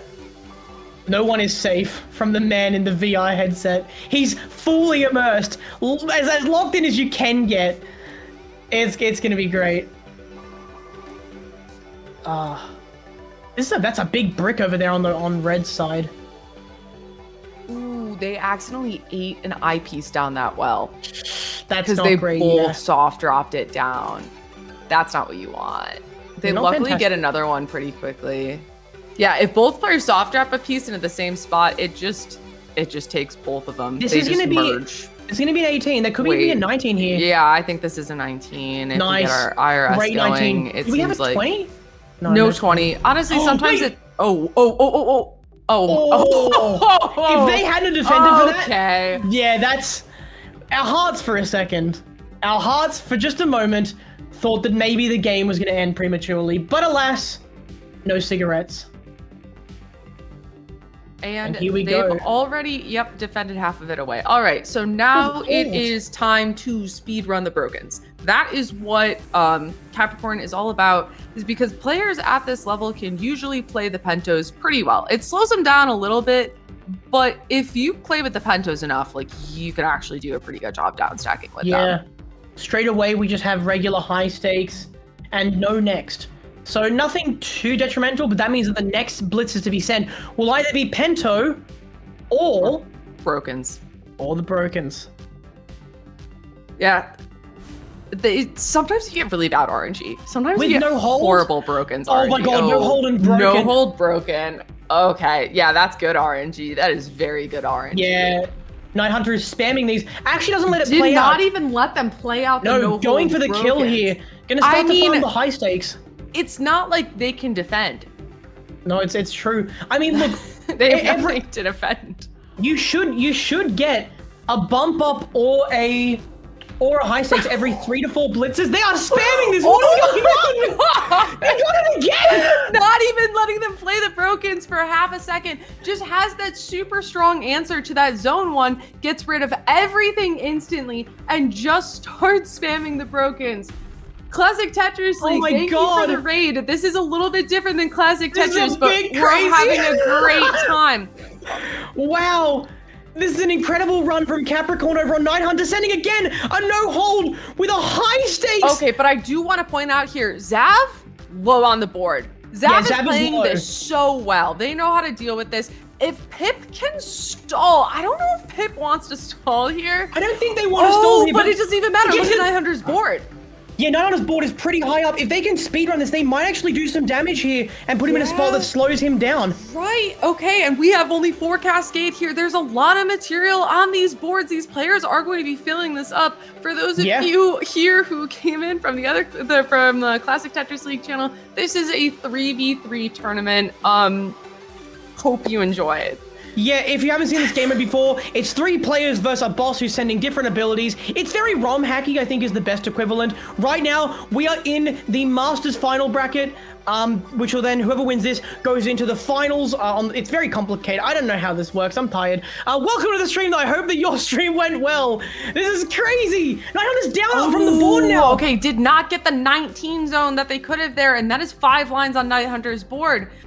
And wow. I mean, the farther in we go, the more likely you are to get that deadly broken blitz. Yeah, in fact, there it is there. Right broken away. Pieces on player 1, 2, and 3, forcing the players to stall it out rather than put them down. Do you see what Zav is doing? Do you see what everyone is doing? No one's putting the pieces down. If they you can't played, risk it. If you've played enough broken, you know that the answer is to not put the pieces down. Like, and guess what that means? That means the Night Hunter has even more time to defend. And look at how fast his meter is charging now that we're in the 3rd phase of the game. They can send blitzes faster than any other boss. Right, it's and crazy. now that we are in phase 3, what's going on here is that there's a higher chance to get multiple blitzes at once. Earlier, we saw the no-hold brokens being more disruptive there. Oh, no-hold pentos. Okay. Pento, so, yeah. It's interesting. I've noticed that there's 2 different sets of pentos, okay? And there are the good ones. Yeah, and the I bad refer to ones. them as good pentos and bad pentos. So I can tell by that piece that Pip has is this is bad pentos. And I think the pentos, yeah. Yeah, the players know that this is bad pentos. It's really hard to play with the bad pentos. At this point, their best option is to just wait for in-between attacks. But Night Hunter is not giving them that time. He's saying, nah, I think I'll do my own thing. And it's working. Right, and this is where the game becomes the most frustrating because you're sitting there sometimes as a player, you can't do anything. You're just so tilted. You just can't put a piece down. Like sometimes you're just sitting there and you're just like, I would love to play the game right now. Yep. Yeah, that's what Night Hunter's capable of doing. Night Hunter has this team by the throat. It doesn't look like it because of how clean these boards are, but we promise that this is so dire for the team right now. This is really bad. I mean, look at how low Night Hunter is. Usually the boss would be halfway up the board, maybe even 2/3 of the way, and this would be the final phase. But we are most likely going to see a phase 4 if Night Hunter doesn't kill, and that would be almost certainly death. So the team needs to do a lot of damage in this next zone, if they even make it there, because look at Tetra Pip's board. Right, and this is where the team, when they zone, it does actually send a lot. So Night Hunter is weighing the possibility of the team being able to fill that meter somehow, and is probably saying, you know, I want at least 1 kill. That's gonna give 2 people. That's gonna give 2. Yeah. So that is going to be just Zav alive, and that is going to reduce the team's chances of filling that meter by a ton. The brokens. And so once we talk about, okay, you can't put the pieces down, but you know what happens if you're already at the top of the board is you have to put the pieces down. You can't just sit there and stall with that soft drop anymore. And Zav is, just locked That might have been, out. Yeah, that's it. Yeah. Wow. Great game from Night Hunter. The VR legend. Reminder to all the people coming in, Night Hunter is in a VR headset right now. Which, while having a great refresh rate, the memes abound.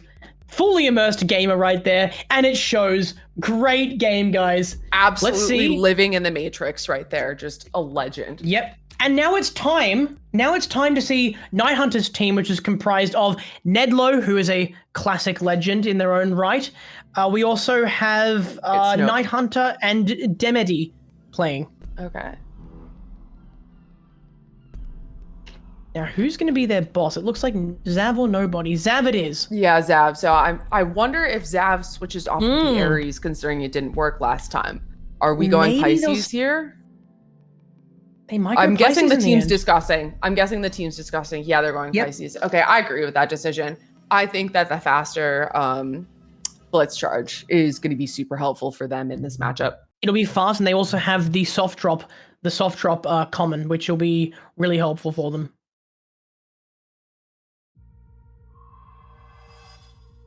And here we go into the game. Pisces. Definitely Night Hunter being an insanely high-ranking boss. I would say that the boss is this is the weaker of the 2 bosses, but still can't be counted out. Has a ton of experience in this game mode.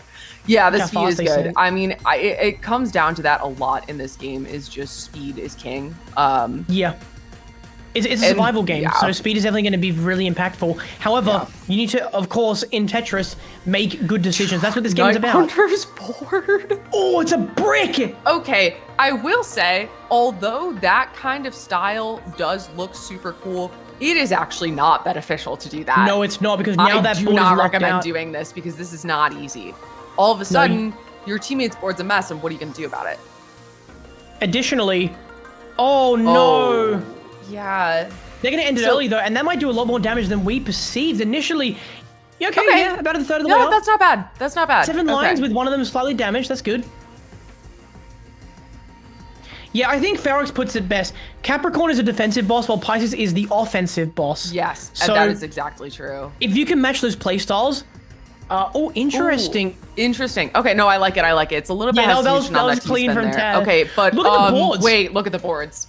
Wait a minute. Oh. This is why I said everything's fine until it's not. That's what I say whenever I'm playing against Pisces. You think you're fine, and then all of a sudden you look at your board and you're like, wait, I just realized I'm almost dead. Lyra, you might never have been more correct. Because, like, oh my god, those boards out of nowhere just turned into landfills of tragedy. Good lord. They're all down, though. They're all down. Yeah, these are good players. Like we said, all very experienced players. They know what to do against Pisces. Yeah. They've played against a lot of Pisces players. I would say Pisces is more popular in like the mid-range skill-wise. We do see it all over the place, but yeah, it definitely. is. Yeah, it is pretty consistent across all different skill ranges. But we do see that the boss over here was able to get this board pretty low. 3 lines of permanent garbage right there. Not too bad. Should be able to survive this zone. But this team is trying to do this zone fast, and they may be flying too close to the sun here because they are like so eyepiece dependent 18. and trying to get all of the eyepieces and the high zone. Do they have here 19? Is not the easiest thing in the world. No, that's 17. Yeah, That's still a fast 17. Yeah, that was an 18, I think. And that's that's it. Yeah, that's what they've won. That's the game. Yeah, so that was My a really God. risky move. So we watched their last zone go poorly, or their first zone go poorly because Night Hunter had their board so stacked up and wasn't able to convert it properly. However, for that second zone, that's what won them the game. It's a super high risk, high reward move to stack like that, and it worked out here. I frankly did not see that coming. Yeah. What does that mean, Lyra? No decider, no. No decider. We had a lot of deciders early. That was a great matchup, though. All the players are really good at CVS. It shows in the way they've been playing today. And I want to congratulate them all to making it to this stage in the tournament. And good luck moving on from here, Night Hunter and co. Yeah. So I have to pull up the bracket again, get everything there. Yeah. Does that mean they go to finals? I think that means they go to the finals bracket, yeah. All right. Great matchup. That was so good. That last game was really good at demonstrating. That last matchup was good at demonstrating the differences between Capricorn and Pisces. They are sort of, in their own ways, polar opposites of each other while sharing so much. They're just the meta. Yeah. They're just the meta. Yeah, those two are definitely both in the top 3. I don't know if there's one that I would put near them. Leo. Leo is like, Not if Leo. someone can play Invis, then like Leo Not is Leo. not a good move. It's a good move against me. I suppose maybe Jugman. Maybe Jugman, yeah, Aquarius is also a good boss. Sagittarius would be the other one. Oh yeah, Sagittarius, that's brutal, but you have to Because take you that just boss sprint. to phase 3 though. That's the issue. Always, You yeah. have to live with some super not great attacks, and that one is also high risk, high reward. In that Exactly. The laser can give a perfect well that can just destroy you. It's a double-edged sword. Austin, was that our last game? Because we could run through some sponsors. Yes, that was our last game. Thank you, Wiley and Lyra, for helping me out tonight. And yes, you two will be back for our teams finals, which should be pretty awesome. Yes, we will. And it's an extended format, right? So it'll be a best of 7, but with a mix of 1v1s and connected versus for each team, single elim. So it'll be cool. We'll see that we will see more 1v1s by design there, right? So not just your score attack. We'll see the classic in the zone battle. So that's the fun part about the best of 7 is that if it comes down to that final ace match, it's going to be whatever game mode neither team picks, right? It's just going to, no matter what, you're going to play all 3 game modes. So It's going to be awesome. Look forward to that, guys. It's gonna be fun. But yeah, so we could just do a quick rundown of our sponsors, and we'll get out of here. So first off, be sure to register if you want to play in the Zone Battle tournament tomorrow.